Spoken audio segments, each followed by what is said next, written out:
본방송에서 제공하는 부동산 정보는 투자 판단에 대한 참고 자료입니다.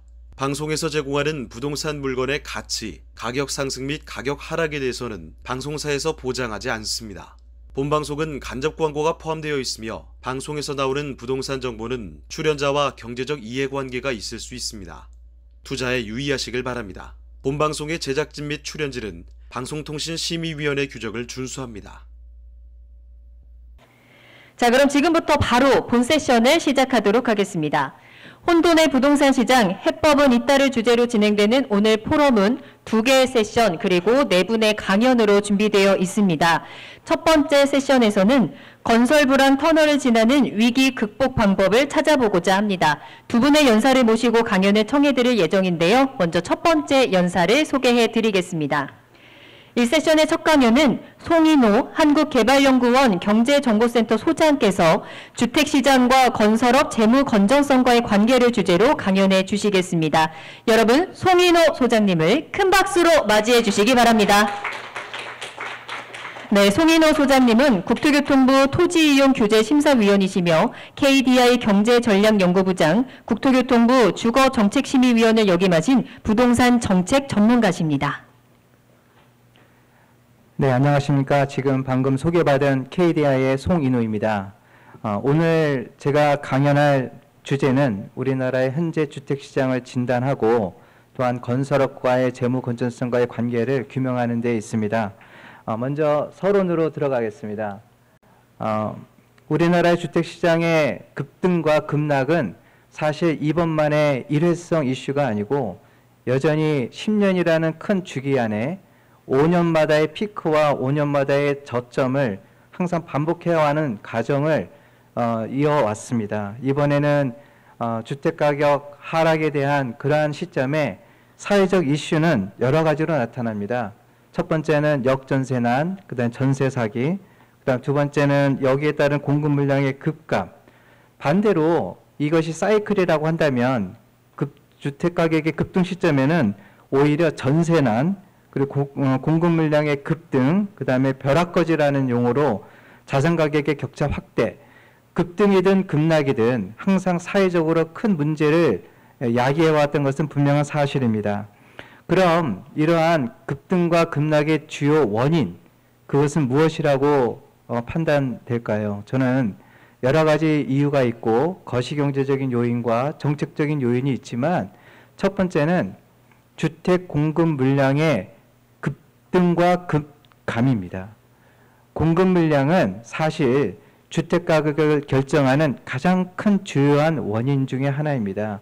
물론 거기에 뒤이어서 금리도 있고 소득도 있고 정책도 있지만 궁극적으로 이 주택이라는 이 시장 자체는 매우 경직적이기 때문에 수요는 순간순간 변하지만 공급은 그렇게 순간순간 변하지 않습니다. 특히 공급 물량이라고 할 때 세 가지 주요 지표를 주목할 필요가 있습니다. 첫 번째는 인가, 두 번째는 착공, 세 번째는 준공. 이 세 가지 단어를 기억해 주시면 도움이 됩니다. 인가 물량이 줄어든 반면 착공 물량이 더 크게 줄었다면 건설사들은 우리나라 주택시장을 불안하게 본다는 증거입니다. 왜냐하면 인가 물량을 일단 받아 놓습니다. 그런데 착공을 안 합니다. 네, 착공을 안 하는 과정에서는 금융비용을 기꺼이 부담합니다. 왜냐하면 착공해서 분양이 안 돼서 미분양으로 나오면 재무 건전성은 더 위험해지니까요. 그래서 지표를 보시면 올해 1월에서 4월까지 총 인허가 물량은, 주택 물량은 약 한 12만 호 정도 됩니다. 이 물량은요, 직전 연도 동기 대비 16만 호에 비해서 23% 급감합니다. 그러면 착공 물량은 어떨까요? 1월에서 4월 기간 중 착공 물량은요, 약 6만 7천 호 정도 됩니다. 이 물량은 직전 연도 동기 12만 호에 비해서 약 43% 급감합니다. 말씀드린 대로 인허가 물량보다 착공 물량이 더 크게 빠른 속도로 급감한다는 그 의미는 건설사들이 향후의 주택시장을 불안하게 본다는 증거이기도 합니다. 만약에 인가 물량도 늘고 착공 물량도 늘어난다면 좋게 본다는 얘기겠죠. 그런 의미로 이해를 하시면 될 것 같습니다. 그러면 왜 이러한 급등과 급감이 주택 공급 변동성 안에서 크게 나타날까요? 거기에는 1970년대 말에 도입된 선분양 제도가 그 정책적 기조에 깔려 있습니다. 원래 주택은요, 건설사가 2년 반 또는 3년 후의 시기에 주택이 딱 입주됐을 시점에 자기의 책임하에 나는 3년 후에 주택시장이 좋을 것이다 라는 것을 확신하면 지금 주택을 짓는 것이 일반적인 상식입니다. 그러나 우리나라는 그렇지 않습니다. 우리나라는 지금 시장이 좋으면 분양 물량을 내놓을 정도로 착공을 바로 합니다. 2, 3년 후가 중요한 게 아니고요. 건설사는 지금의 주택시장이 착공이 기준이 됩니다. 그러니까 3년 후에 준공이 되는 것이 중요한 게 아니고요. 지금 시장이 어떠하느냐가 지금 물량에 의해서 사업을 할 수 있느냐 못할 수 있느냐를 결정합니다. 이 부분이 사실 굉장히 큰 요인 중에 하나라고 볼 수가 있겠습니다. 그러면 최근에 있는 물량, 그다음 최근에 있는 주택시장을 간략하게 먼저 진단하도록 하겠습니다. 현재 주택시장은 주택가격 하락폭이 크게 축소되고 있습니다. 그런데 주택 공급 물량 급감하고 있습니다. 그러니까 사업이 줄어든다는 얘기겠죠. 건설업 입장에서 보면 이런 측면이 사실 분양 물량에까지도 이어집니다. 분양 물량은 약 한 30% 가까이 줄어듭니다. 특히 전세 시장은요, 우리나라의 주택 시장을 결정짓는 매우 특이한 특징 중의 특징이라고 할 수가 있습니다. 맨 밑에 보시면 2021년도 12월 기준 수도권의 연간 전세 가격 평균 상승률은 7.4%를 기록하면서 2004년 통계 작성 이래 최고치를 기록합니다. 이게 연평균 7.4%가 뭐 크냐라고 할 텐데 그 전국 평균입니다. 이거는요. 그러니까 만약에 수도권 평균, 서울 평균, 뭐 강남 평균, 뭐 청담도 평균 하면은 이게 뭐 20%, 30%도 왔다 갔다 하는 겁니다. 이건 전국 평균이라는 의미에서 이해를 해주시면 될 것 같고요. 바로 그 다음해인 2022년도에 수도권의 전세 가격 상승률은 연 마이너스 8.3%를 기록합니다. 우리나라 주택 매매 시장 가격의 변동성보다 전세 가격의 변동성이 훨씬 크다는 것을 여기서 이미 감지하셨을 것이라고 봅니다. 그 다음 이 그림이 사실상 앞에서 언급하신 혼돈의 부동산 시장의 해법을 보여주는 그림이라고 볼 수가 있습니다. 이게 무슨 해법인가라고 하실 텐데요. 잘 이 그림을 보시면은요, 맨 위에 파란색이 매매 곡선이고요. 그 다음에 빨간 곡선이 전세 시장 곡선이고, 녹색 라인이 이제 월세 시장 곡선입니다. 매매 시장과 전세 시장의 변동성은 오르고 내리는 폭에 있어서 굉장히 크구나, 이걸 단적으로 보여줍니다. 이거 맞습니다. 재작년의 경우는 뭐 가장 높은 가격으로 주택 가격이 상승했고요. 작년의 경우는 또 굉장히 또 가파른 그 주택 가격 하락을 우리가 체험했습니다. 그런데 월세 시장을 보면은 굉장히 평활합니다. 이게 특징입니다. 전 세계적으로요, 임대 시장의 변동성은 1% 이내에 들어갑니다. 변동성이 그렇게 크지 않다는 얘기입니다. 예를 들면 2002년도에 뉴저지의 싱글 하우스 2베드룸이 월 1,500불인데 지금 2,000불 합니다. 거의 뭐 몇 년 된 거예요. 20년이 지났는데 이게 일반적인 현상입니다. 임대 시장과 매매 시장은 다른 주요 선진국의 경우 매매 변동폭은 큽니다. 그러나 임대 시장 변동폭은 굉장히 평활합니다. 그래서 다른 나라에는 전세 사기라는 것이 있을 수가 없죠. 역전세난이라는 것도 없습니다. 그러나 우리나라는 있습니다. 매매 가격이 떨어지면 역전세난, 전세 사기가 횡행하고요. 또한 반대로 매매 가격이 오르면 희한하게도 전세 시장과 연계됩니다. 전세난으로 이 온 세상이 막 시끄럽습니다.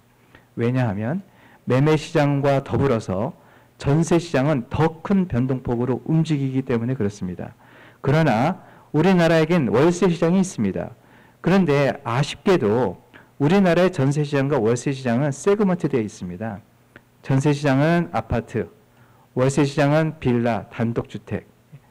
이게 세그먼트 되어 있어요. 그러나 앞으로 아파트에까지도 월세 시장이 점진적으로 유도화된다면 아마도 이 변동성에 있어서만큼은 부동산 시장의 불안감은 많이 해소되지 않을까 하는 것을 시사해 준다고 볼 수가 있겠고요. 여기에 따르는 정책도 사실 근본적인 변화와 또한 이 사회의 또한 시각이 변화될 시점이 아닌가 하는 생각이 듭니다. 이 부분이 매우 중요한 그림이고요. 마찬가지로 최근 주택 시장의 진단은 앞서 언급한 말씀드린 대로 전세 가격의 하락, 그러나 월세 가격은 그렇게 큰 폭의 하락은 아니고 오히려 일부 상승하기도 합니다. 그러면 우리나라의 유일한 주택 시장의 특징을 말씀드리겠습니다. 주택 자산 가격의 차이가 확대됩니다. 이 부분은 최근에 2019년도 이후에 급속도로 나타납니다. 이 그림을 보시면 서울, 경기를 중심으로 해서 2019년도 이후에 거의 45도 각도로 다른 비수도권과 차별화되면서 큰 폭의 자산 가격의 격차를 확대시키고 있습니다. 이 부분은 실제로 이 진위 개수를 통해서도 확인이 됩니다. 지역별 자산 가격의 격차를 진위 개수로 확인해 준 부분인데요. 완전 균등성은 45도 각도의 0.5, 1 곱하기 1 곱하기 0.5의 삼각형 면적이라고 볼 수가 있습니다.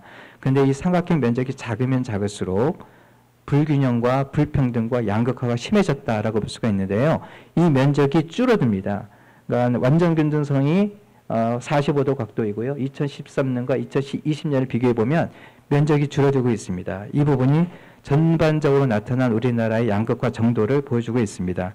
실제로 이러한 양극화 정도를 그림으로도 나타날 수 있는데요. 2018년도 이후에 서울을 중심으로 해서 소득 대비 자산 가격의 상승폭이 크게 확대된 것을 확인할 수가 있습니다. 이 부분이 매우 우리나라의 지역별 양극화를 가져온 원인이라고 볼 수가 있겠습니다. 여기서 PIR이라고 했는데요. 그 Price to Income Ratio인데요. 소득보다 자산 가격의 변동폭이 크고요. 소득의 상승률보다 자산 가격의 상승폭이 훨씬 더 크다는 것을 의미합니다. 그러니까 청년들의 경우에는요. 내가 사회생활을 어디에서 출발했느냐가 크게 결정합니다. 어느 친구는 강남구에서 예를 들어서 A은행에 신입사원으로 들어가서 집을 삽니다. 어느 친구는 똑같은 A은행인데 노원구에서 사회생활을 시작합니다. 또 어떤 친구는 똑같은 A은행인데 광주시에서 출발합니다. 2015년도와 2019년도의 차이는 현격합니다. 2015년도에 광주의 평균 아파트 가격 일반적으로요. 3억 5천인데 지금 3억 7,500억이거든요. 그런데 강남에서 출발한 한 친구의 경우는 7억에서 시작했는데 20억 가까이 됩니다. 이게 그런데 그 세 친구의 자산 소득의 증가율은 4% 정도에 불과합니다. 비슷해요. 소득의 증가율은 비슷한데 자산 가격의 격차는 엄격한 큰 차이를 나타냅니다. 이 부분이 이제 사회적인 이슈로 등장하게 된 배경이라고 할 수가 있겠습니다. 이러한 현상에서 청년들은 이렇게 느낍니다. 내가 어느 지역에서 태어나느냐가 내 인생을 결정해? 내가 어느 곳에서 사회생활을 했느냐가 내 인생을 결정해? 내가 자산을 갖고 있지 않으면 벼락거지가 되는 거야? 이 개념이 언제 온 우리나라의 사회를 지배했냐면요. 2019년도에 지배합니다. 특이한 거는요.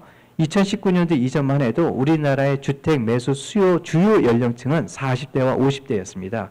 그런데 이 현상이 바뀝니다. 2019년도 이후부터 바뀌기 시작해서요. 2020년도와 2021년도에 피크를 이루고요. 2022년도에 비중이 축소되어서 다시 40대와 50대가 올라섰다가 최근에 다시 20, 30대가 우리나라의 주택 매수 수요 주요 연령층으로 다시 높아졌습니다. 이게 우리나라의 주택시장의 특징입니다.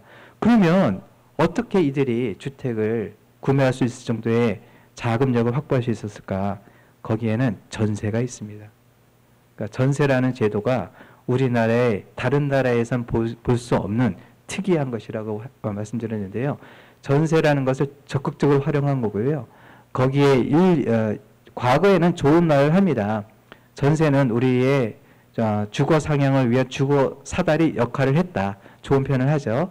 근데 최근에는 그것이 부정적인 동일한 현상인데 동일한 현상을 다른 용어로 씁니다. 갭 투자로 표현합니다. 레토릭의 문제이죠. 그런데 청년들은 절실한 겁니다. 안 그러면 벼락거지라는 상대적 박탈감에 그들이 활용할 수 있는 대체 수단이 거의 없는 상황에서 그들은 활발히 주택 자산을 매입합니다. 실제로 이것이 우리나라 주택 시장의 특징으로 나타납니다. 서울 지역의 갭 투자 비중은 20대의 경우에는 71%고요. 30대의 경우 49%. 그러니까 20대가 주택을 매수했다. 그러면 71%를 갭 투자했다라고 보시면 됩니다. 30대가 주택을 매수했다. 그러면 한 50%는 갭 투자했다라고 보시면 돼요. 나머지는 뭡니까? 영끌입니다. 영끌. 그러니까 이들의 현상이 전세를 활용한 적극적인 주택 수요로 나타나는 현상이라고 볼 수 있겠습니다.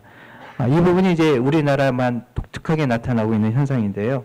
다른 주요 선진국의 경우에는 임대 시장의 변동성은 1% 이내입니다. 0.2%에서 0.4% 거의 변동성이 없습니다. 그러나 우리나라 임대 시장은 3.44% 매우 높습니다.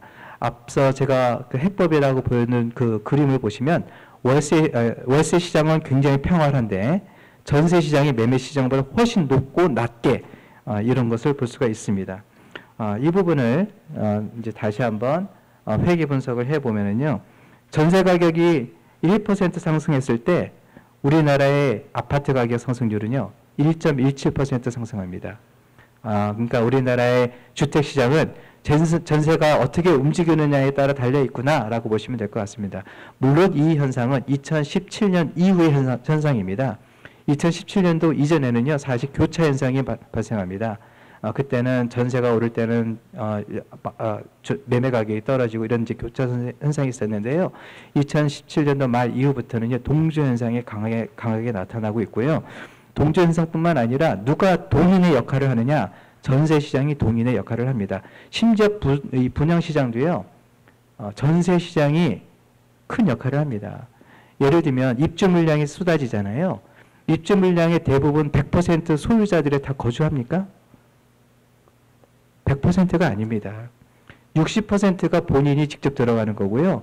40%가 전세를 놓는 겁니다. 분양시장도 사실은 전세를 놓느냐에 따라서 매우 달려있다라고 보시면 될 것 같습니다.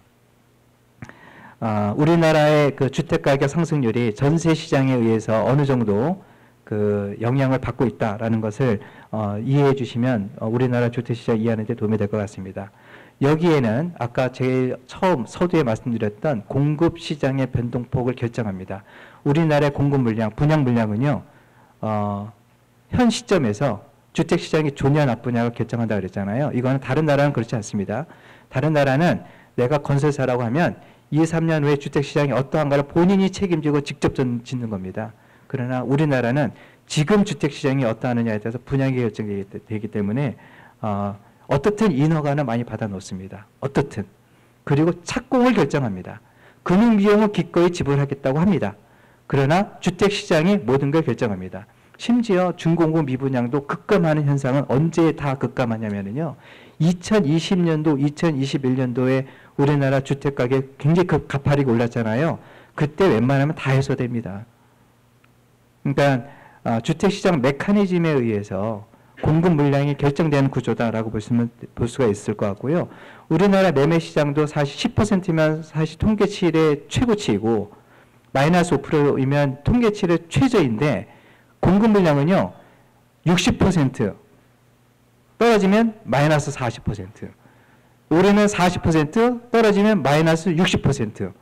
이건 정말 말이 안 되는 그 변동폭이라고 할 수가 있겠죠. 그런데 그 변동폭을 뭘로 조절하느냐? 착공으로 조절합니다. 이게 이제 현실이고요. 그 과정에서 제가 데이터를 구체적으로 다 보여주지는 않았는데요. 지금부터 10년 전만 해도 우리나라 100대 건설사입니다. 100대 건설사 중에서 20년 전에도 100대 건설사였고 10년 전에도 100대 건설사의 확률 딱 20%입니다. 80%는 다 부도입니다. 그런데 또 건설사들은요. 설립이 또 자유로워요. 또 다시 들어옵니다. 다시 계속 들어옵니다. 이런 현상을 우리나라에 다시 말씀드리지만 혼돈의 물론 가장 큰 역할, 많은 여러 거시경제적 변수가 있지만 그 중에 하나가 공급 물량을 결정하는 건설사들의 그 일종의 사업이라고 볼 수가 있는데요. 거기에는 건설사들에게 치명적인 역할을 하는 것은 준공 후 미분양입니다. 물론 이제 현재 준공 전 미분양도 있긴 합니다. 그러나 제일 중요한 건 준공 후 미분양이고요. 물론 준공 전 미분양이 많으면 준공 후 미분양도 많습니다. 그런데 이 준공 후 미분양은 결정적으로 재무 건전성에 영향을 줍니다.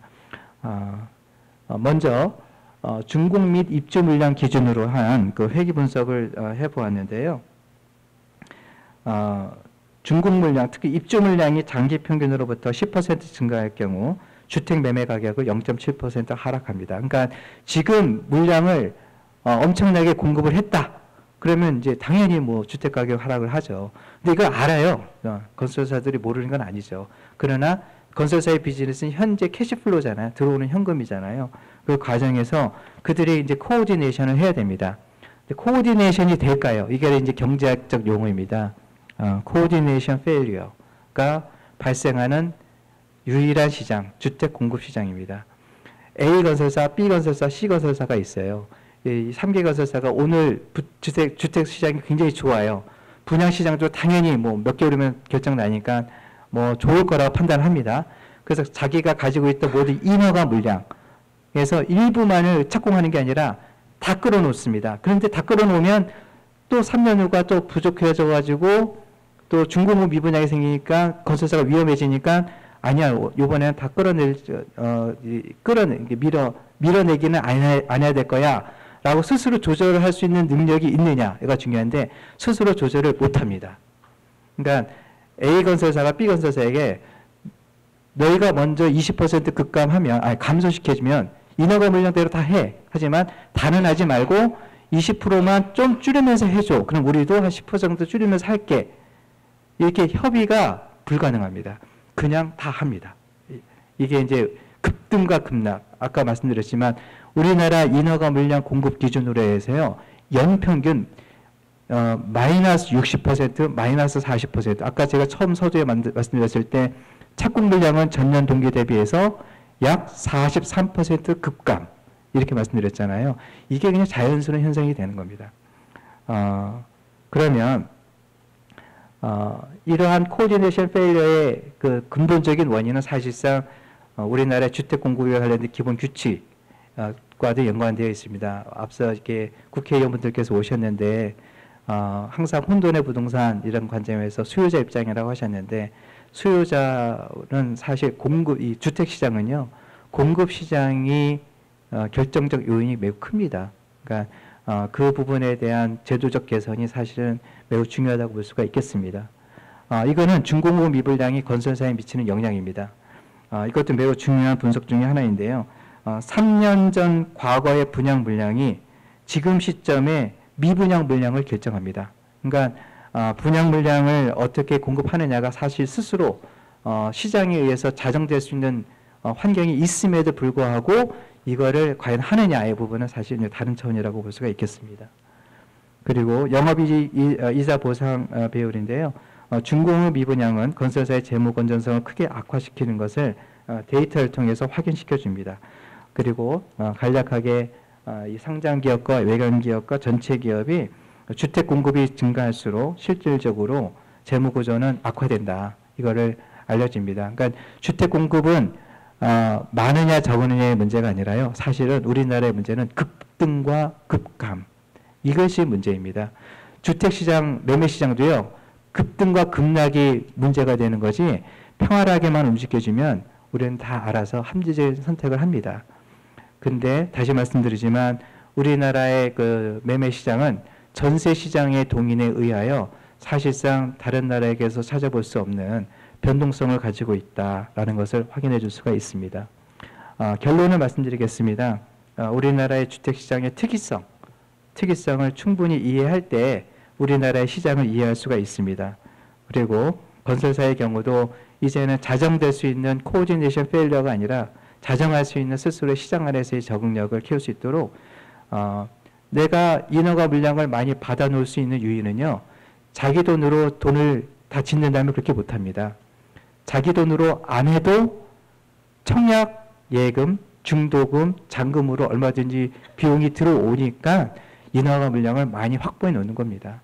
이러한 것에 대한 자정 노력이 있다면 그래도 이 항상 반복되어지는 10년 주기로 사이클화되고 5년마다 피크와 저점, 트러프를 반복하는 이런 부분들은 상당히 개선되지 않을까 하는 생각이 듭니다.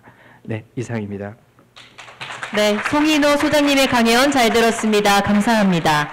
건설 경기가 악화되고 있다고 하죠. 미분양이 급증하고 또 공사비가 폭등을 하면서 건설사들의 부실 위험이 높아지고 있다라는 뉴스도 자주 접하게 됩니다.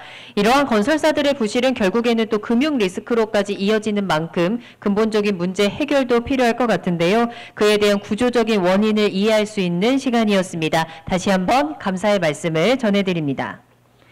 자, 이어서 1세션의 두 번째 강연입니다. 두 번째 강연은 김현 한국기업평가 책임연구원께서 해주실 텐데요. 강연의 주제는 부동산 PF 리스크 진단과 대책입니다. 여러분 큰 박수로 맞이해 주시기 바랍니다.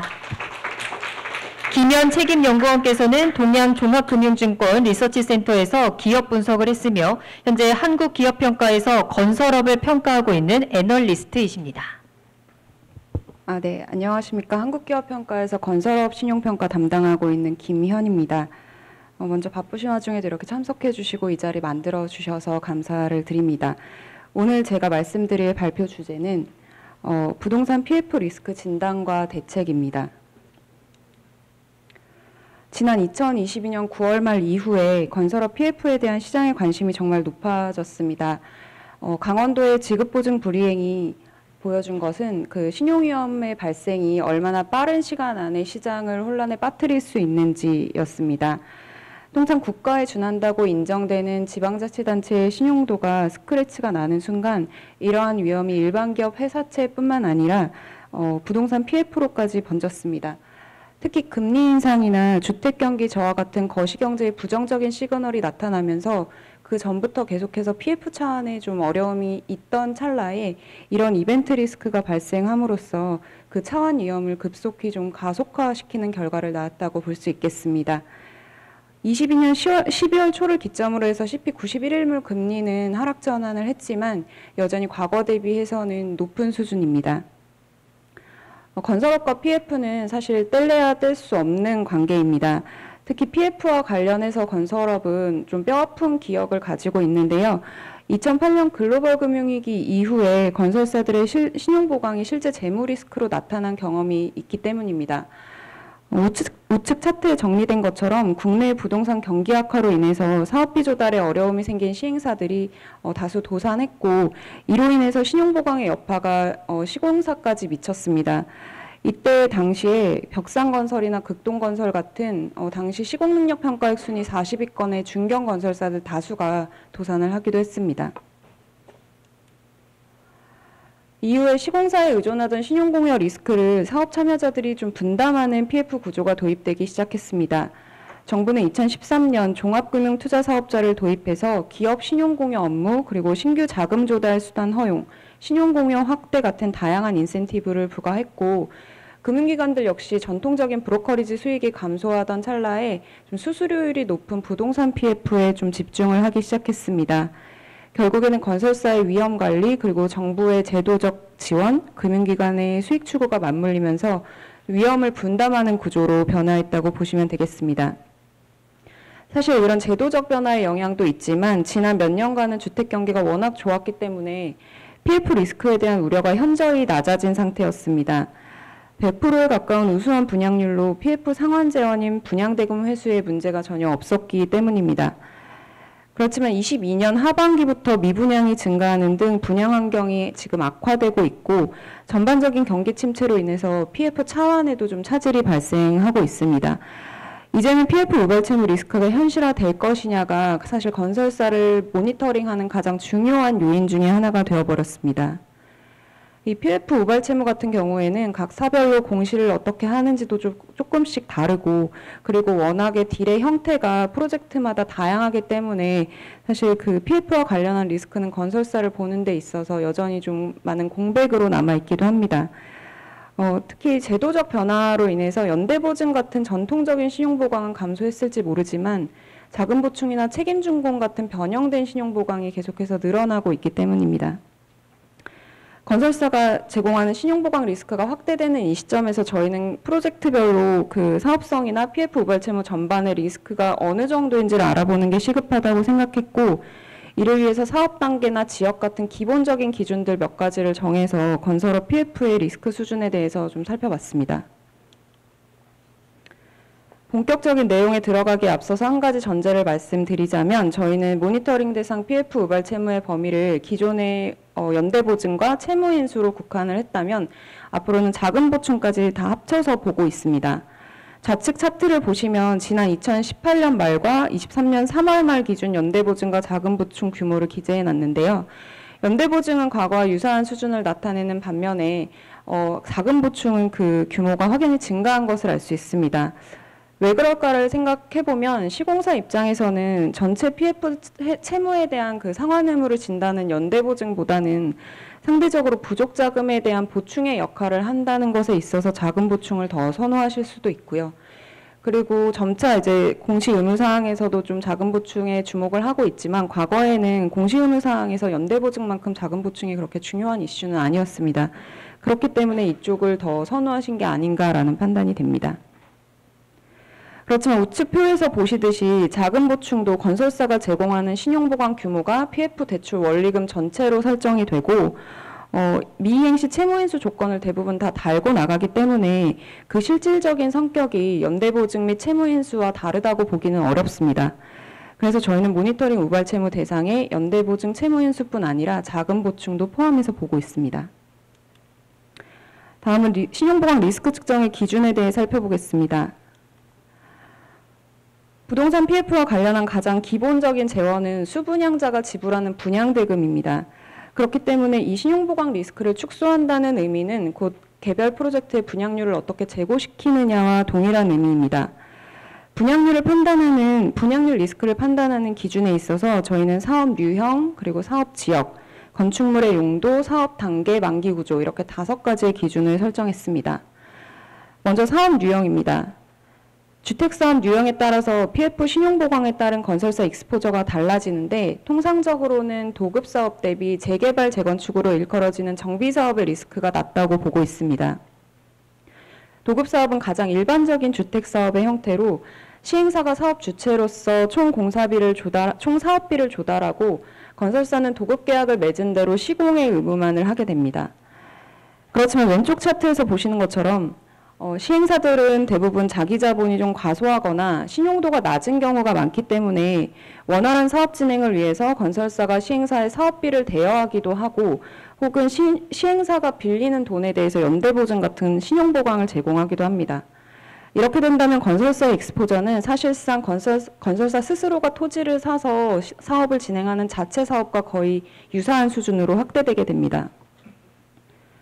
그에 반해서 좌측의 두 번째 차트를 보시면 정비사업은 사업 주체인 조합이 토지를 보유하기 때문에 PF와 관련된 노출된 익스포저가 공사비와 사업비 일부로 국한이 됩니다.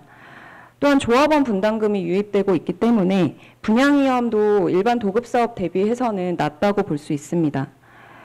저희가 정비사업과 도급사업의 일반 분양대금 의존도를 비교해 본 결과 조합세대 비중이 60%가량이고 조합원 분양가가 일반 분양가의 85% 수준이라고 가정을 하고 정비사업과 일반 도급사업의 분양대금 의존도를 비교해보면 오른쪽 2개 차트 보시면 되겠습니다. 정비사업의 분양대금 의존도는 44%로 일반 도급사업의 분양대금 의존도 95% 대비 확연히 낮아진 것을 볼 수 있습니다. 결국 조합원이 보유한 토지와 조합원이 내는 분담금이 그만큼 사업 위험을 낮추는 역할을 한다고 보시면 됩니다. 2022년 하반기에는 PF 시장 자금 경색과 함께 사실 큰 정비사업 프로젝트도 PF 차원에 있어서 어려움이 나타나는 경우가 있긴 했습니다만 사실 이때 금융시장 상황이나 해당 프로젝트의 특징적인 면들도 감안을 해야 되기 때문에 원론적이고 포괄적인 측면에서는 일반적으로 정비사업이 도급사업보다 리스크 수준이 훨씬 낮다고 보고 있고, 저희는 정비사업과 관련된 신용보강은 PF 우발채무를 산정하는 데 있어서 제외시키고 있습니다. 두 번째는 프로젝트들의 지역 분포도 중요한 기준입니다. 주택사업은 분양수익이 총 사업비를 하회할 때 그 리스크가 확대되는데요. 분양수익이 축소된다는 것은 통상 미분양과 미입주로 인해서 발생을 하게 되고, 이 미분양과 미입주는 통상적으로는 수요 대비 공급이 과잉 상태이거나 분양가격이 주변 시세보다 높을 때 발생을 하게 됩니다. 사업지역의 위험도를 보기 위해서 매매가 및 분양가, 그리고 미분양 현황, 공급 예정 물량 등을 비교했습니다. 좌측 차트 보시면 2023년 5월 기준 분양가와 매매가를 비교하면 서울과 수도권, 그리고 세종 등을 제외하면 대부분의 지역에서 분양가가 매매가보다 높은 상황입니다. 그렇기 때문에 저희는 분양가와 매매가의 차이보다는 누적 미분양 주택의 지역별 분포와 그리고 세대수 대비 예정 공급 물량의 그 비중을 비교하는 것이 더 타당하다고 판단을 했습니다. 중간 차트 보시면 2023년 4월 말 기준 전체 미분양 주택 수는 7만 1,000호입니다.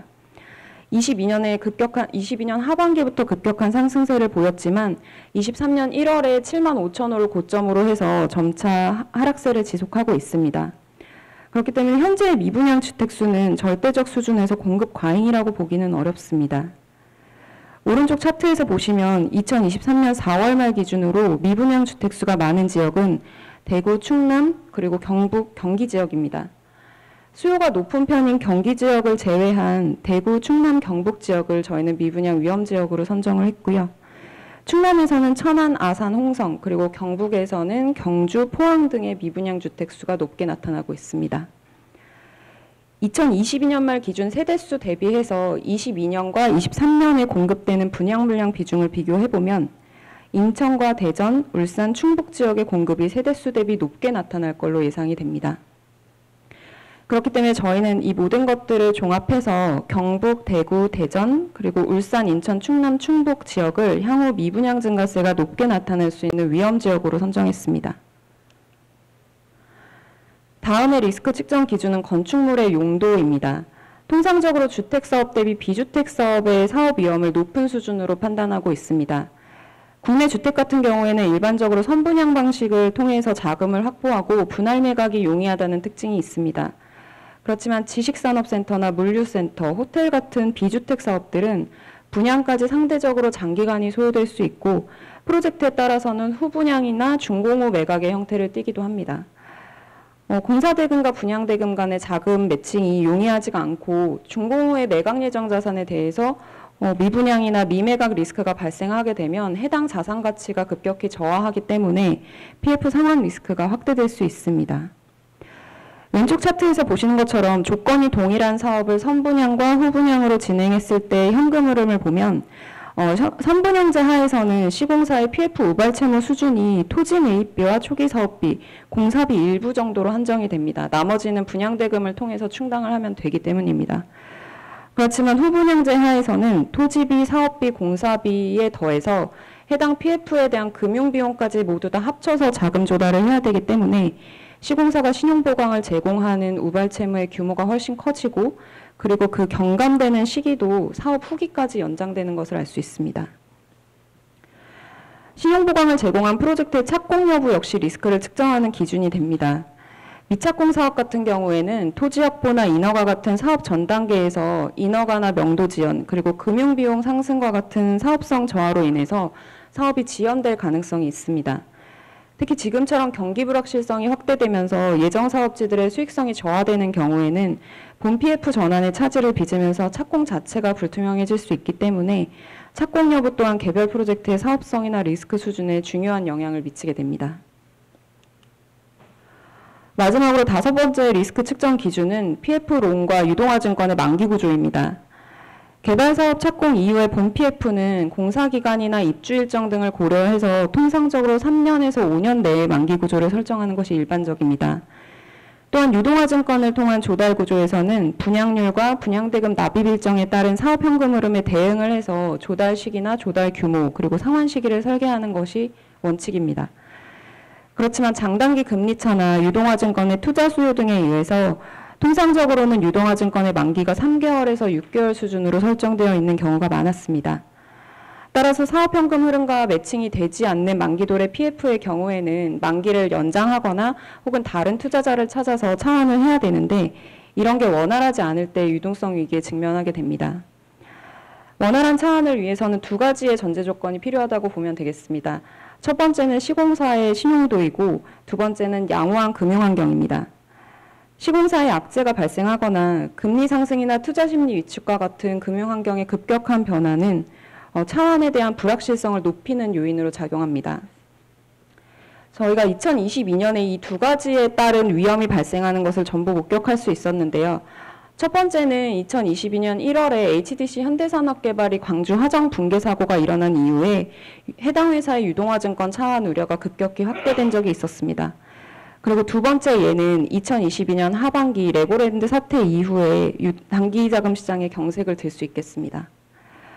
특히 장기간 이어진 초저금리 하에서 많은 유동화증권의 만기가 상당히 단기화되어 있었기 때문에 부동산 경기 하락이나 금융환경 악화 같은 부정적 요인이 발생했을 때 유동화증권의 차환 리스크로 아주 즉각적으로 나타났고 이거는 그 어떤 사업적 재무적 요인보다도 건설사의 유동성을 심하게 좀 위험에 빠뜨리는 데 일조를 했다고 볼 수 있겠습니다. 다음으로는 지금까지 살펴본 5가지 정도의 분석 기준들을 토대로 등급군별 PF 우발채무 현황에 대해서 말씀드리겠습니다. 한국기업평가의 유효 등급을 보유한 분석 대상 18개사의 2023년 3월 말 기준 정비사업을 포함한 PF 관련 신용보강 규모는 총 31조 원입니다. 좌측 상단 차트 보시면 A급의 우발채무 비중이 가장 높은 수준이며 우측 차트에서 알 수 있는 것처럼 신용도가 높아질수록 정비사업의 비중도 함께 높아집니다. 재개발, 재건축 같은 정비사업과 관련된 신용보강은 전체 31조 원 중에 약 38% 정도를 차지하고 있습니다. 이러한 정비사업을 제외할 경우에 분석 대상 업체들의 PF 우발채무 규모는 19조 4천억 원입니다. 우측 하단의 신용보강 유형별로 살펴보면 AA급에서는 연대보증이 60%가량을 차지하고 있고 A급과 트리플 B급에서는 자금 보충이 연대보증 대비 2배 내외로 많은 수준인 것을 볼 수 있습니다. 정비사업을 제외한 PF 우발채무를 기준으로 사업 단계, 지역별, 건물 용도별, 만기 구조별 비중을 살펴봤습니다.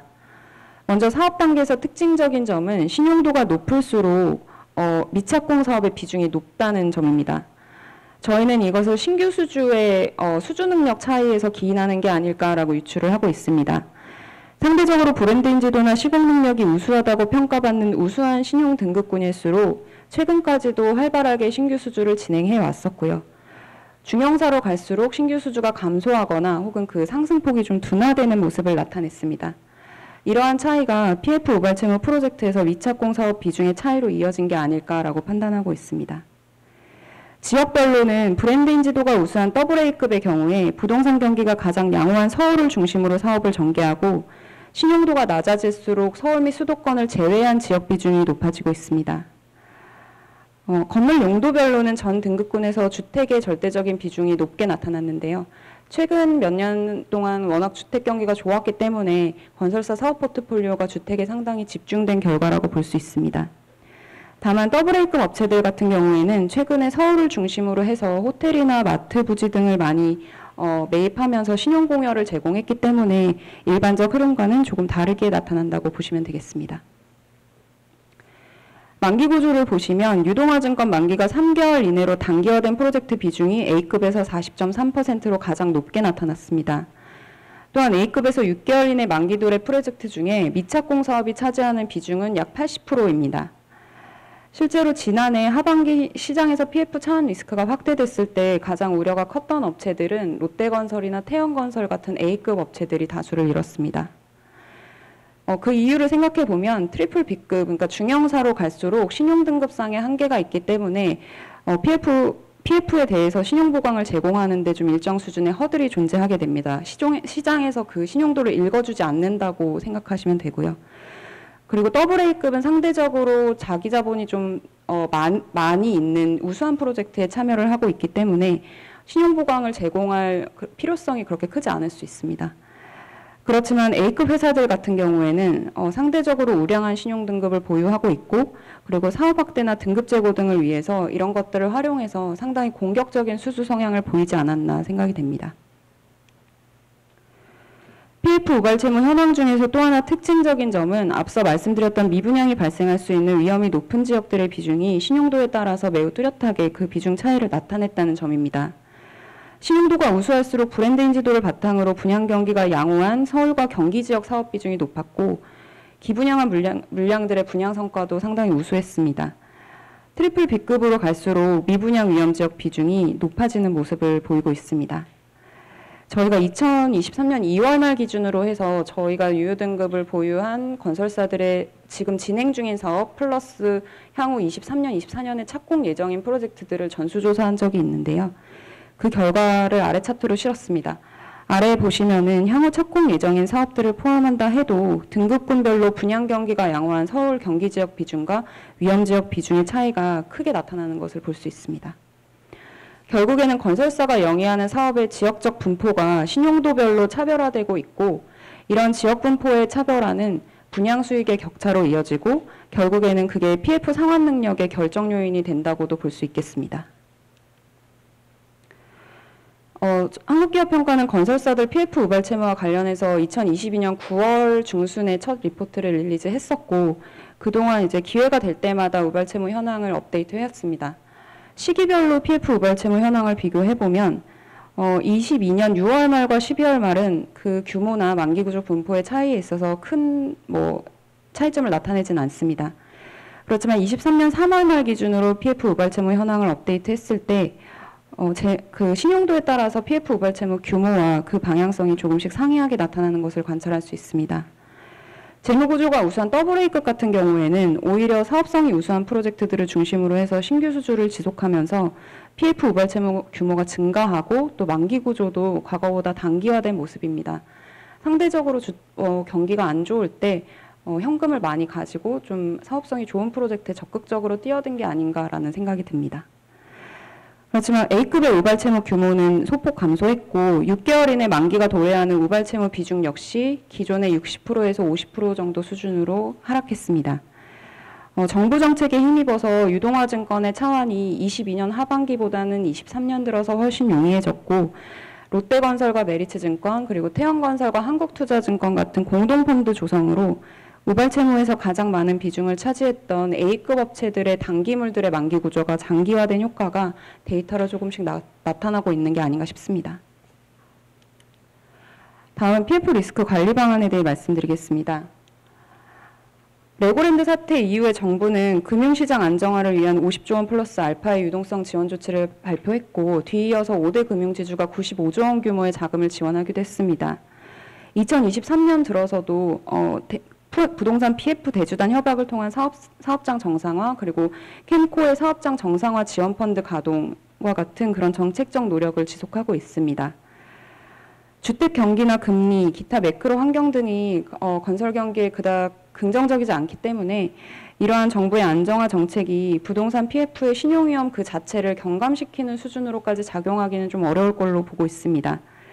그렇지만 이러한 정책들이 작동하는 동안 시장에서 프로젝트별로 리스크 수준에 대해서 검토하고 그리고 또 선별적으로 정리할 시간을 주는 계기는 될 수 있을 거라고 생각합니다. 이 기간 동안의 건설산업 차원에서는 단기적으로는 사업성 재검토를 통해서 PF 리스크를 축소해야 되는 게 급선무고요. 이미 신용보강을 제공했지만 미착공인 사업들에 대해서도 재검토를 통해 선별적으로 착공 전환을 시키는 노력이 필요합니다. 사업성이 저하되었다고 판단되는 경우에는 시공권 매각이나 계약 타결과 같은 좀 적극적 활동을 통해서 수익성 중심의 포트폴리오를 구성하는 게 중요하다고 볼 수 있겠습니다. 또한 PF 만기 구조의 장기화 노력도 지속되어야 합니다. 쉽지는 않겠습니다만 론으로의 전환을 통해서 만기 구조를 좀 장기화시키고 PF 우발 채무가 만기 도래하는 시점을 분산시키는 노력이 필요할 것으로 보입니다. 실제로 많은 건설업체들이 22년 하반기 이후에 가장 이 부분에 포커싱을 해서 자금 정책을 진행을 하고 계십니다. 또한 미분양과 미입주 증가에 대비한 선제적인 유동성 확보를 해야 될 시점으로 보고 있습니다. 사실 그 22년 하반기의 PF 리스크는 어떻게 보면 지자체의 의무 불이행이라는 외생적 변수로 인해서 발생을 한 거지 건설사의 어떤 미분양 증가 같은 본연적인 사업 위험이 발현되면서 나타난 현상은 아니었습니다. 원자재 가격이나 인건비 상승 같은 것들이 22년 하반기부터 건설사 수익성의 재무제표로 나타나고 있긴 하지만 실질적으로 이런 아직 매출을 구성하는 주택사업들의 분양률은 상당수가 아직도 분양률 80%에서 90% 정도의 상당히 우수한 사업들입니다. 이거를 바꿔서 말하면 사실 미분양 같은 사업 위험에 따른 리스크는 아직 시작을 하기 전이라는 의미일 수도 있습니다. 실제로 2022년 하반기부터 분양하는 물량들의 초기 분양률은 사실 과거와 대비해서는 매우 낮은 수준을 나타내고 있고요.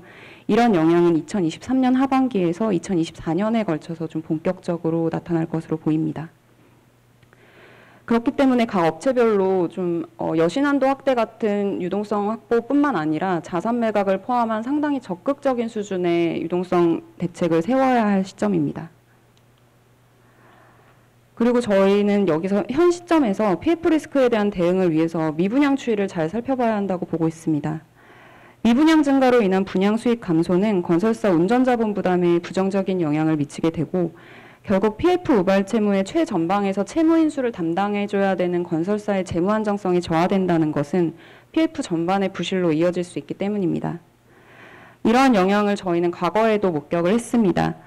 2007년 밀어내기 분양 직후에 미분양 주택은 2006년 말 7만 4천 호에서 2007년 말 11만 2천 호까지 증가했고 금융위기 발생의 여파로 2008년 말에는 16만 6천 호 사상 최대 수준을 기록했습니다.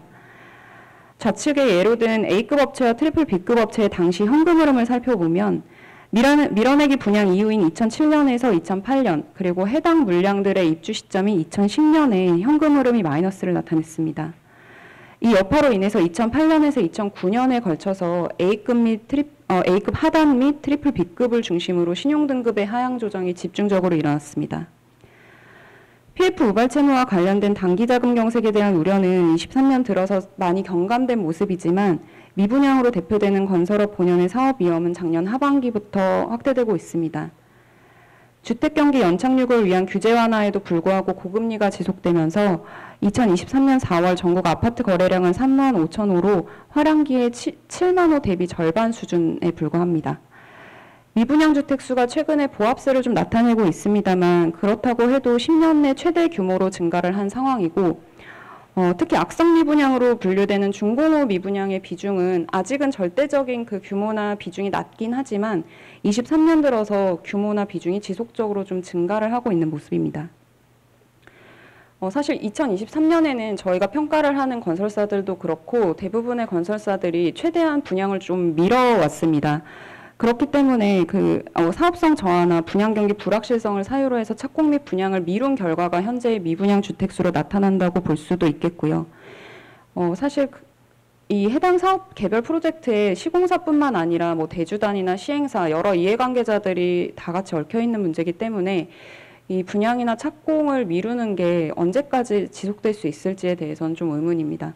만약 하반기부터라도 미뤄왔던 분양을 시작을 한다면 사실 미분양은 언제든 다시 확대될 수 있는 상황이라고 보고 있습니다.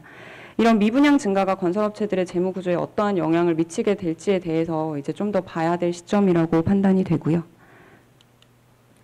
마지막으로 시장 침체기에 PF 우발 채무 리스크 범위가 더욱 확대될 걸로 보고 있습니다. 앞서서 살펴본 연대보증, 자금보충 이외에 책임준공과 같은 변형된 신용보강의 형태에 대해서도 모니터링을 강화할 필요가 있겠습니다. 책임준공이라고 하는 것은 일반적으로는 계약 일정에 따라서 공사비가 지급되면 건설사는 그에 맞춰서 정해진 기한 안에 준공을 완료하는 것을 의미합니다. 그렇지만 PF 구조에서는 공사비 지급 여부나 시행사의 의무이행 여부에 관계없이 건설사의 책임으로 공사도급 계약서에서 정한 공사기간 내에 준공을 마치겠다는 확약입니다. 근데 책임준공 의무를 미이행할 때는 건설사가 지게 되는 부담이 통상적으로는 손해배상 의무에 불과하기 때문에 PF 대출채권 전액을 적시에 상환받지 못할 위험이 있습니다. 그 위험을 방지하기 위해서 책임준공 미이행 시 채무인수의 의무를 통상적으로 신용보강을 제공할 때 붙이게 됩니다. 이러한 조건부 채무인수는 직접적인 보증 행위는 아니고 책임준공이 완료되면 해당 의무는 소멸하게 된다고 보시면 되겠습니다. 저희는 과거에는 PF에 대해서 책임 준공을 제공한 것은 리스크 산정을 하는 데 있어 모니터링할 때 제외를 시키고 봤습니다. 책임 준공 같은 경우에는 물론 시행사가 그 대출금에 대해서 지급불능 상태가 되는 경우에는 공사대금 확보에 대한 자금 부담이 시공사에 발생을 할 수 있지만 연대보증과 같은 신용보관과 달리 착공이 된 이후에야 그 부담이 발생하게 됩니다. 앞서 말씀드린 것처럼 착공이 됐다는 것은 토지비 조달이나 인허가 여부 같은 착공 전 단계의 리스크가 일정 수준 제거되었다는 것을 의미하기도 합니다. 또한 연대보증과 자금보충 등의 이론적 최대 손실 범위는 총 사업비 수준이지만 책임준공 같은 경우에는 시공사가 담당해야 되는 최대 손실 범위가 시공비로 제한이 되고 그리고 자금 소요도 공사기간에 걸쳐 좀 안분이 되는 성격입니다. 그렇기 때문에 책임준공의 리스크가 상대적으로 좀 낮은 수준이라고 봐왔었고요. 주택경기가 화랑일 때는 분양률이 매번 100%에 육박했기 때문에 공사대금 회수나 공정진흥에 대한 우려를 전혀 할 필요가 없었습니다. 그렇기 때문에 책임준공 미이행에 대해서도 누구도 걱정하지 않았습니다. 그렇지만 주택경기 침체가 장기화될 경우에는 시공사의 책임준공 리스크 현실화 가능성도 같이 높아지게 됩니다. 최근에 건설사들이 시공하는 PF 관련 프로젝트에는 통상적으로 이러한 책임준공 미이행 시 채무인수 조건이 거의 붙는 경우가 대다수입니다. 완성된 건축물이 존재하지 않으면 대출금을 회수할 수 없기 때문에 사실 PF 대출 원금의 회수의 가장 기본이 책임준공이라고 볼 수도 있습니다. 따라서 미분양이 증가하고 부동산 경기 침체가 장기화될수록 저희는 건설사의 운전자본 부담에 책임준공이 미치는 영향이 더 커지리라고 보고 있습니다. 대금 회수를 하지 못하더라도 건설사 자체 자금을 들여서 일단은 공정을 진행을 해야 되기 때문에 그렇습니다. 책임준공 자체가 주택경기 침체기에 건설사 운전자본 부담 확대의 뇌관이 될 수도 있다고 보여집니다. 이에 따라서 현재 건설사들이 진행 중인 사업들의 공정률 그리고 약정 시점에 준공이 가능한지 여부를 먼저 살펴봐야겠고요.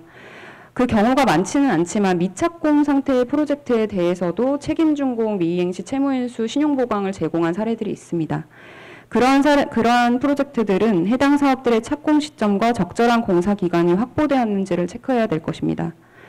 그리고 여러 가지 재반 환경으로 인해서 만약에 약정한 기한 내에 책임준공을 이행하지 못했을 경우에 대주단과의 협의 진행을 통해서 이 채무인수의 의무를 좀 지연시킬 수 있는지 등에 대해서도 모니터링이 필요한 시점입니다. 22년 하반기와 비교해보면 현재는 PF 우발 채무 리스크가 많이 경감되었다고 느껴지기도 합니다. 그렇지만 이것은 정부의 유동성 지원 정책에 기반한 일시적 경감일 수 있다고 보고요. 정부 정책이 전환되거나 그리고 부동산 경기가 악화될 때는 PF 리스크는 언제든지 다시 확대될 수 있습니다.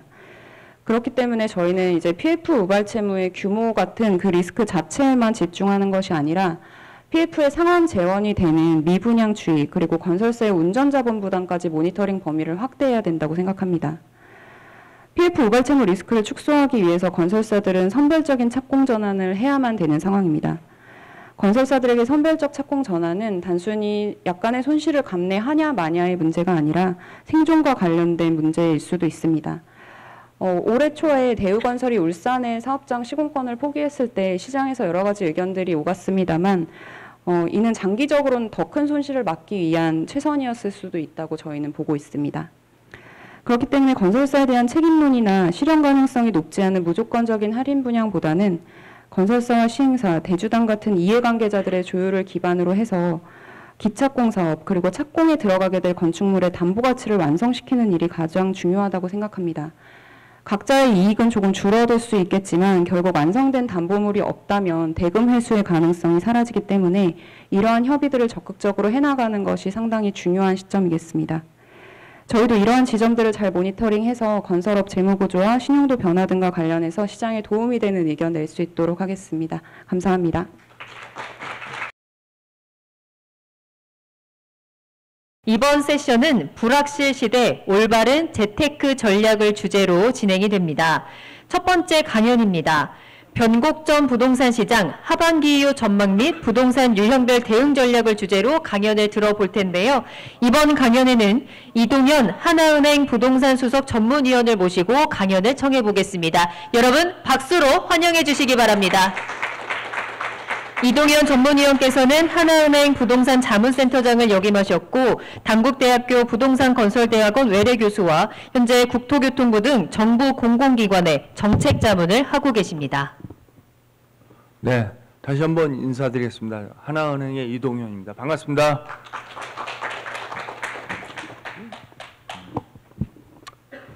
네, 변곡점이라고 말씀드릴 수 있는 것 같기도 합니다. 최근에 아시다시피 이제 서울 지역을 중심으로 해서 이제 아파트 가격이 어느 정도 좀 진정세 내지는 어떻게 보면은 반등을 모색하느냐는 말이 나올 정도로 그런 이슈가 많이 나오고 있습니다. 집값이 바닥이냐 이런 논쟁도 있고요. 그런 것들이 바로 이게 바로 요즘에 나타나는 어떻게 보면 거래량이 늘고 그다음에 아파트 가격이 그래도 이제 좀 진정되면서 약간 소폭이나마 서울 지역 중심으로 좀 오르고 있는 것도 영향을 미치고 있는 것 같습니다. 하나씩 좀 더 살펴보겠습니다. 네.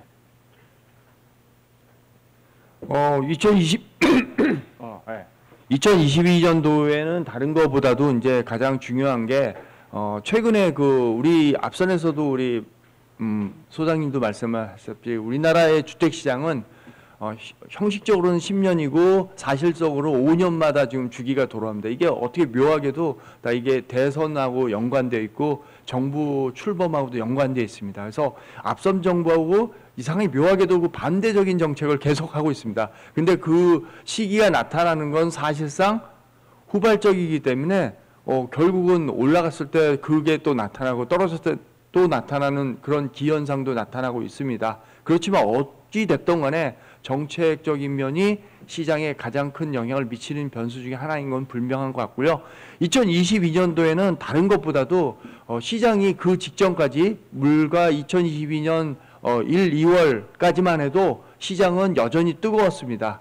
뭐 서울 아파트 가격이 그때 아파트에 투자하지 않으면은 정말 바보라는 소리 들을 정도로 그런 분위기를 이어가다가 아시다시피 지금 러시아 우크라이나 전쟁이 2월에 발발했습니다. 지난해 2월에 우크라이나 전쟁이 나오면서 시장이 좀 이상하게 돌아갑니다. 갑자기 뭐 인플레이션이라는 말이 나오고 그리고 미국 연준에서 곧이어 5월부터인가요? 지속적으로 금리를 급등시키게 올립니다. 이게 부동산 시장에서 어떻게 보면 아주 단순할 수도 있는 게 부동산 시장의 결정적인 요인은 뭐 기본적인 건 공급이겠지만 또 하나는 바로 금리입니다.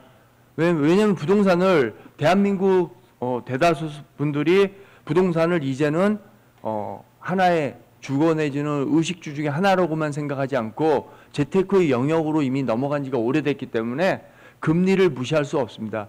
금리가 오르느냐 내리느냐에 따라서 역시 주식과 마찬가지 부동산도 연동한다. 어떻게 보면 이제 주식 부동산이 같이 움직이는 분위기도 있습니다. 이런 것들을 좀 눈여겨본다면 역시 지난해에 금리 급등이 가장 큰 영향을 미쳤고요. 여기에 이제 고물가, 고환율이 연결되면서 신상고 시대가 열렸다 이렇게 말이 나오고 있습니다. 이런 것들 중에서 윤석열 정부가 지난해 5월 출범합니다. 출범을 하기 전까지만 해도 주택시장 잡아야 된다. 우리 주거 안정을 위해서 반드시 주택시장의 안정화 필요하다. 이런 논지였는데 이게 웬걸 잡으려고 하는데 이미 잡혀 있습니다. 알아서. 그런 분위기로 좀 의외의 반전이 나옵니다. 그러면서 오히려 이제는 어떤 문제가 나오냐. 역전세라는 문제가 나오고 빌라 사기, 빌라왕이라는 뭐 저도 난생 처음 들어본 이상한 빌라왕이라는 그런 타이틀도 있더라고요. 그래서 빌라왕 사태가 나오고 둔촌주공이라는 엄청난 기대를 모았던 그 역작이 불과 사실상 미분양과 가까운 거의 뭐 3.7대 1 말도 안 되는 순위. 이게 만약에 그 직전이었으면은 370대 1이 나와야 될 것들이 좀 이렇게 나타납니다. 이제 부동산 시장이 이제 침체로 들어갔다는 뜻이겠죠. 이렇게 갑자기 시장이 갑자기 상당히 안 좋아집니다. 이런 상황이 바로 지난해 2월 이후 지난해 12월까지고 사실상 올해까지도 연초까지도 이어지고 있다 이렇게 보시면 될 것 같고요.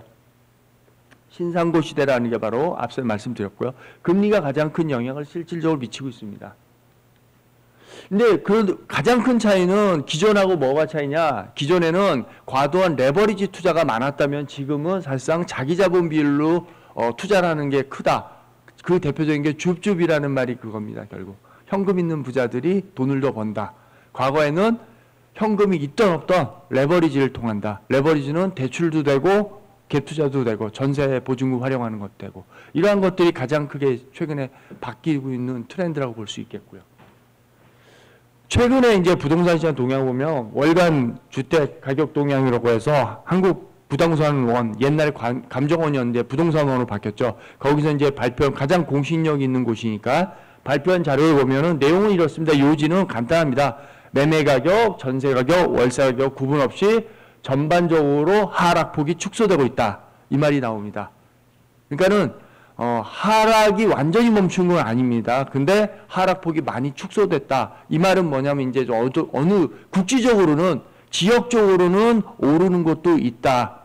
이렇게 어느 정도 지금 나타나고 있는 겁니다. 데이터로 5월 통계가 월간 통계가 이렇게 나오고 있습니다.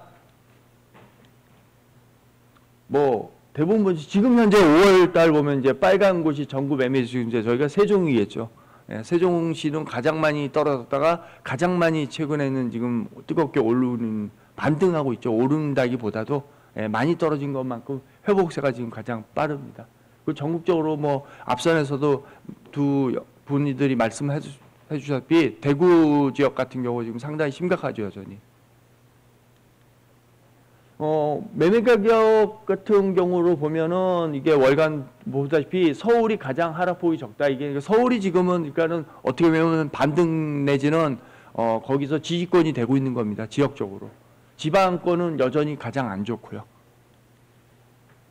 서울에서도 좀 더 보면은 이 통계 한국 부동산원의 자료를 봐도 서울은 마이너스 0.11%인데 강북하고 강남이 틀립니다. 근데 강북권이 여기서 말하는 강북권은 이제 서울 지자체구 25개 중에 14개 구를 말하고요. 강남권은 이제 11개 구가 있거든요. 한강 중심으로. 그 중에서도 강남이라는 데를 자세히 보니까 이게 동남권이라는 데가 가장 지금 오르고 있어요. 어떻게 동남권이 어디냐? 우리가 바로 말하는 강남 4구입니다. 서울, 서초, 송파, 강동. 이들 지역이 지금 주도를 하고 있다. 반등이 주도하고 있다. 이렇게 보시면 됩니다. 이들 지역의 특징은 인프라가 잘 되어 있고 주거 선호도가 아주 높은 지역입니다. 전세도 역시 비슷한 수로 결국 서울이 그나마 가장 하락세가 작다. 반등을 모색하고 있는 것 같고요. 역시 비슷합니다. 역시 이것도 강남권 중에서도 동남권이 상승세를 보이고 있는 걸로 나타나고 있습니다. 다른 지역들은 하락폭이 줄어드는 모습, 여전히 하락세는 이어지고 있고요. 월세 가격 역시도 비슷합니다. 추세는. 근데 다만 여기서 이제 월세는 오히려 일부 지역이 이제 반등하고 있는데 전세자가 들어간 게 이제 저게 좀 다른 이유는 바로 이 주택 가격 동향이다 보니까 다세대 연립이 통계가 들어가거든요. 이들 지역에서 빌라왕 사태 이후에 이제 사실상 전세를 두려워하는 그런 수요자들이 많지 않습니까? 그러다 보니까 아무래도 월세 쪽으로 넘어가는 영향이 있는 것 같습니다. 그러면 2023년에 이제 올해 하반기 이후에 어떤 전망을 볼 때 제가 말씀드렸죠. 이제 다른 것보다도 금리도 아주 중요하다. 금리가 뭐 넘버 1, 2를 좌우하는데 지금 한국은행에 있는 기준금리를 보면은 지금 동결 상태죠, 계속. 근데 미국은 연준에서 계속 올렸다가 이번에 처음으로 동결을 했습니다. 동결을 했는데도 상단이 5.25%고 한국은행 기준금리 우리는 3.5고 갭이 지금 많이 벌어져 있습니다. 이제 이 갭이 계속 벌어지면 아주 이제 문제가 생길 수도 있기 때문에 그런 우려감이 있습니다만 우리 정부 입장에서도 지금 경기 침체가 우려되고 여러 가지 이유로 인해서 금리 동결로 분위기는 가고 있는 것 같습니다. 미국 연준도 이제 사실상 이제 금리는 올려야 되겠다는 말도 있지만 반대로 미국 경기도 지금 상당히 이제 안 좋아지는 게 나타나고 있다고 합니다. 실질적으로 그런 얘기를 많이 들었고요. 저도. 이런 것들을 볼 때 금리가 어느 정도 안정화되지 않을까 하반기 이후에는 그런 기대감을 해봅니다. 대출 변수는 이제 정상적인 상황에서 호황기 때 대출을 만약에 푼다 보면 뭐 급등을 이렇게 부추기는 역할을 하게 됐는데 지금은 이제 뭐 대출을 많이 풀어도 사실은 좀 백약이 무효라는 말이 나오는 거 금리가 높으면 대출 풀어도 사실 큰 영향이 적습니다. 상대적으로. 금리가 높은데 대출을 많이 받는다는 건 뭐 반대로 얘기하면 죽으라는 소리일 수도 있으니까 지금 시장은 그렇습니다. 그렇지만 어쨌든 간에 금리가 안정된다면 대출 규제가 이제 풀어주느냐가 중요한데 지금 남아있는 게 DSR이라는 게 유일하게 남아있죠. 이제 총 부채 상환 비율 DSR이 이제 어떻게 풀릴 거냐 하는데 이번에 역전세 말이 나오면서 한시적으로나마 DSR을 풀어야 되느냐 마느냐 이런 말이 나오고 있습니다. 왜 그러냐면 이게 대출이 안 되면 집주인이 전세 보증금 돌려주기도 힘든 상황이 나온 지역들이 꽤 있습니다. 지금 그런 것들이 아마 DSR을 풀어야 되지 않냐 한시적이라도 이런 말이 나오고 있는 이거 정부에서 이유를 이런 역전세 해결 방안으로서 지금 추진하고 있는 걸로 알고 있습니다. 세금은 기본적으로는 지금 윤석열 정부 들어서 보유세 부분이 많이 낮아져 가지고 2년 전으로 획이 돌아갔습니다. 그래서 아마 7월 그다음에 연말 이렇게 자산세 종부세가 그런 게 좀 느껴질 겁니다. 좀 내렸네 이런 말이. 예, 그거는 이제 기본적으로 공시가격을 내리고 여러 가지 지원 제도를 통해서 지금 보유세 부분이 좀 상대적으로 안정화됐다 이렇게 보시면 될 것 같고요. 다만 이제 여기서 중요한 거는 앞에 여러 국회의원분들도 오셨는데 이게 법 통과가 안 되고 있어요. 그래서 취득세 중과니 이런 근본적으로 법이 통과해야 되는 게 안 되기 때문에 아직도 이 부분에 대한 것들 그다음에 주택임대차 사업자에 대한 혜택 부활 이런 것들은 어떻게 보면 정부 국회 쪽에 어떤 역할이 필요할 것 같습니다. 공급에 대한 얘기가 저도 상당히 중요하다고 생각하는데 이게 공급은 시장이 좋았을 때도 공급이 쏟아지는 곳은 단기적으로는 가격 하락이 나타날 수밖에 없거든요. 그러니까 쉽게 얘기하면은 공급이 지금 두 가지 우리가 볼 수 있는 게 단기적으로 볼 수 있는 공급 두 가지는 하나는 분양에 대한 얘기고 하나는 입주에 대한 얘기인데 결정타를 주는 건 입주 물량입니다. 우리가 3년이라는 시차를 통상적으로 입주 그러니까 착공하고 입주까지 3년이라는 게 건설 주택이 준공된 데 가기 때문에 그 사이에 이제 분양했을 때는 그걸 못 느끼는데 입주 물량이 이제 딱 들어서고 입주할 때쯤이면 체감합니다. 그 이유는 첫 번째는 이제 기본적으로 잔금에 대한 부담이 크기 때문에 대부분이 이제 갭 투자 내지는 여러 가지 전세 보증금 활용하신 분들이 전세 매물을 내놓게 되어 있습니다. 그래서 입주 물량이 많은 곳에는 그 공식처럼 전세 가격이 먼저 떨어지게 되고 그리고 단기적으로 가격 하락을 가져올 확률이 있습니다. 과거에 보면 대단지 아파트들, 잠실, 우리가 엘리트라고 하는 1, 2, 3, 4단지, 그 다음에 반포, 레미안, 반포자 이런 것들이 공통점이 만세대가 넘고 이러다 보면은 어떻게 보면 투자했을 때 투자자 입장에서는 가장 좋은 기회의 타이밍일 수도 있습니다.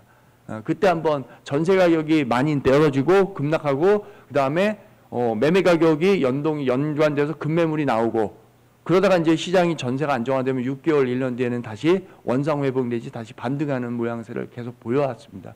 물론 지금이라도 마찬가지 크게 변화는 없다고 생각합니다.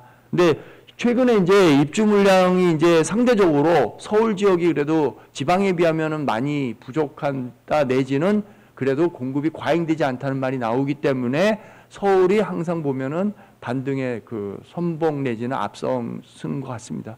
특히 그 강남권들은 더 수요까지 예비 수요까지 많은 지역이기 때문에 더 그런 것 같고요.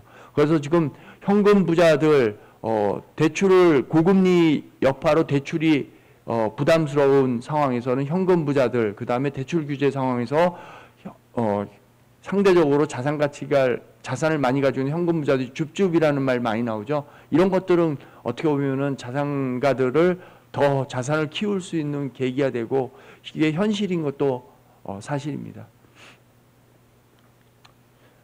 중장기적으로 저는 이제 좀 이제 부동산 시장을 예측하면은 항상 제가 얘기하는 것 중에 하나는 저출산 고령화라는 말이 계속 나오는데 이런 저출산 고령화가 나오다 보면은 공통적으로 인구가 이제 고령화 된다고 해서 그러면 이제 고령화가 되니까 우리 오히려 지방 고향으로 돌아가고 이럴 것 같죠? 반대입니다. 여기 이제 나오는 게 이제 1인 가구도 많이 늘어나는데 1인 가구가 이제 여기 저출산 고령화 마찬가지로 늘어나는 게 2020년도에 1인 가구 30% 정도 차지할 거라고 했고 앞으로 2025년도에 31.9% 예상한 통계가 있는데 이게 통계청에 나온 게 좀 늦어요. 보통 몇 년 늦는데 이게 지금 보니까는 올해 뉴스에서 보니까 이미 33% 넘어섰습니다. 그러니까 예상보다도 더 빨리 가고 있다. 이렇게 보시면 될 것 같고요. 이런 1인 가구가 빠르게 늘고 있다. 이런 상황을 감안해 볼 때는 이게 가까운 일본 같은 경우가 그게 더 두드러지는데, 예, 뭐 사운드 좋습니다. 아닙니다. 네, 그래서 1인 가구의 이런 영향들이 앞으로 지금 많이 시장에 미칠 것 같거든요. 영향을. 그 대표적인 게 이거와 연관됩니다. 이게 뭐냐면 도시 집중화 현상이 더 인구가 더 강화될 거라는 거. 이게 중장기적 관점에서 당장 우리가 올해 하반기 몇 년만 볼 게 아니라 앞으로 길게 보면 이런 공통점을 봤을 때 어떤 게 있냐.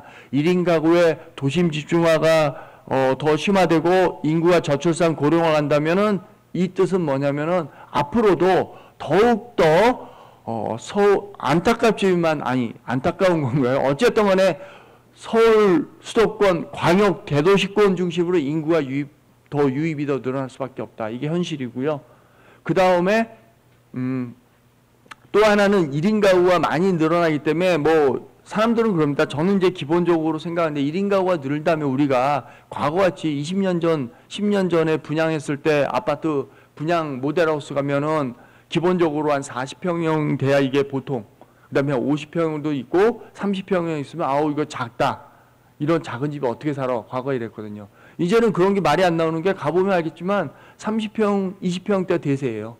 왜냐하면 지금 이런 세상이 바뀐 거야. 1인 가구가 많이 빠르게 분화되면서 이제 대가족에서 핵가족으로 넘어가고 이런 분위기가 앞으로 중장기적으로 더 심화됩니다. 그러면 제가 많은 이제 부동산 전문가분들 중에서도 어떤 분들 이제 말씀 많이 하시는 것 중에 지금 뭐 이제 소형은 이제 너무 많아. 앞으로 중대형의 시대가 온다는데 저는 그거에 중장기로 보면 그건 동의하지 않는 게 앞으로도 그 중장기로 볼 때도 소형의 대세는 이어질 겁니다.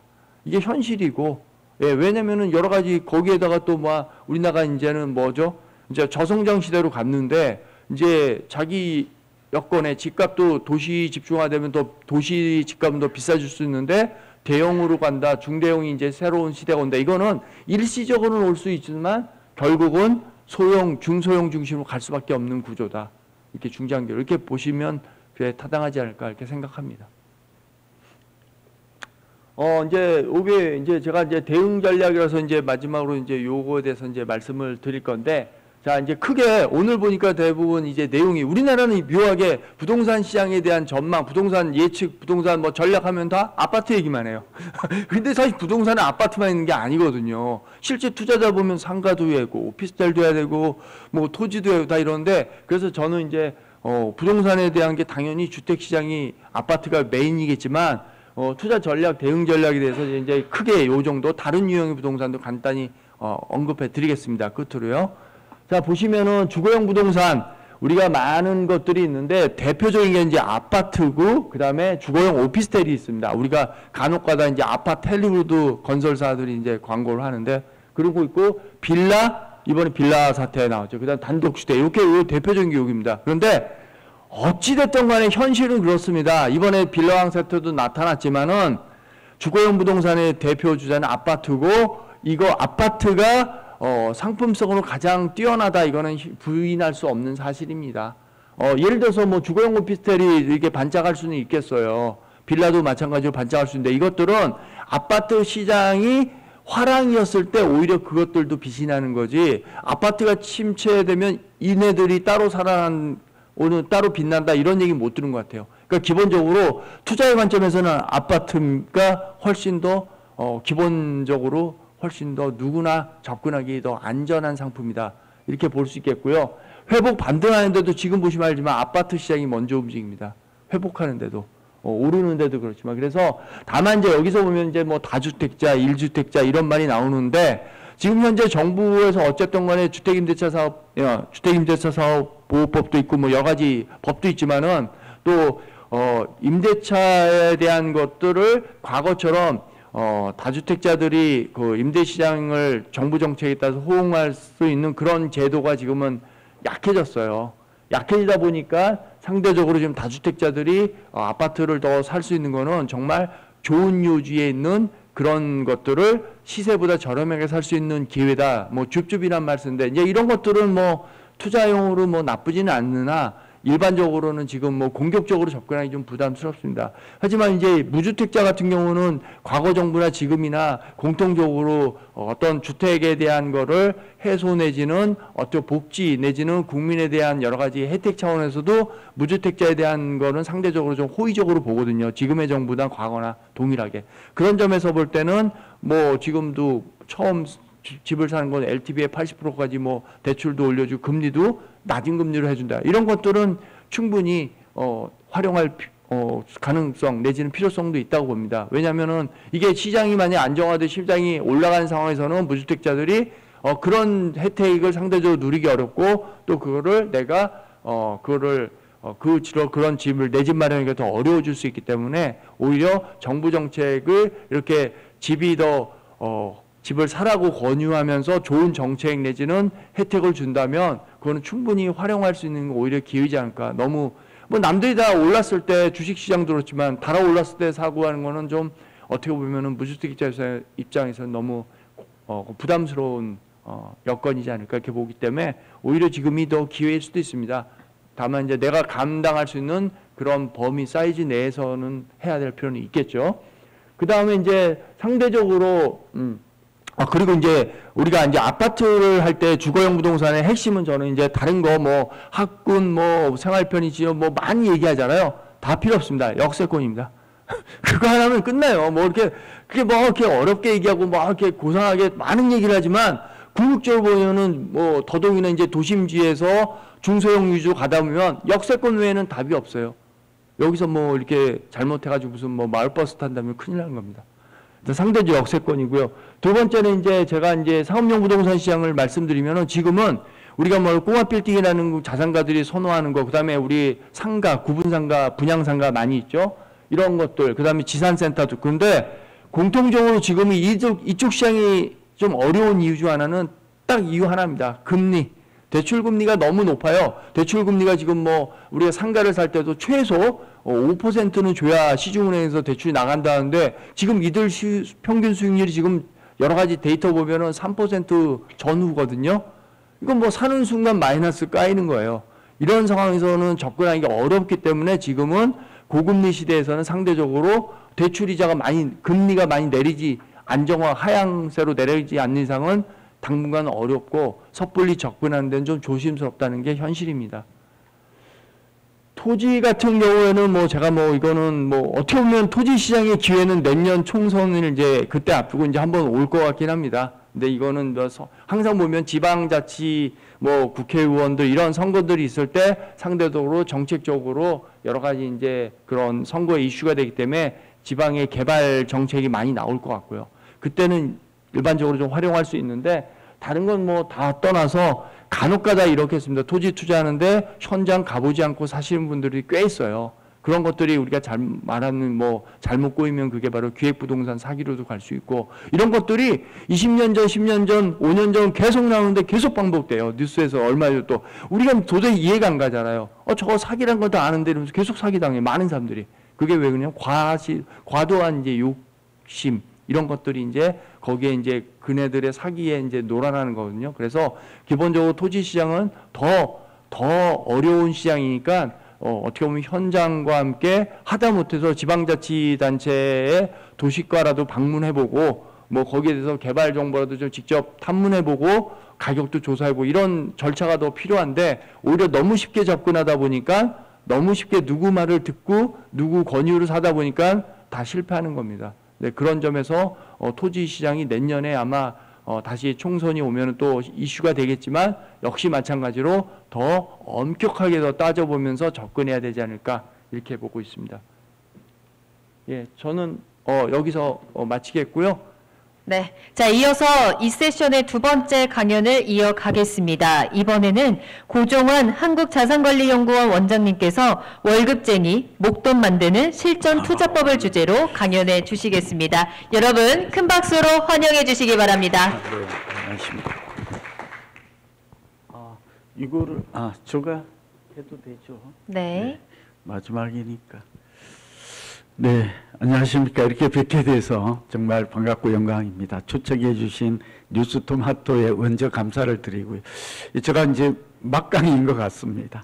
본래 마지막 강의하는 사람이 좀 부담이 어떻게 생각하면 많기도 하고 적습니다. 먼저 그래서 좀 아쉬운 게 있는데 이게 좀 공감이 됐으면 해서 제가 여기 온 보람이 아닐까 생각을 합니다. 그 첫 번째는 부동산 정책, 특히 주택 정책의 목표는 딱 세 가지입니다. 의원님께 꼭 해주고 싶었어요. 그게 하나는 시장 안정이고, 두 번째는 서민 주거 복지 향상.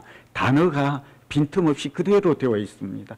이 세 번째는 주거 수준의 향상, 이렇게 되어 있습니다.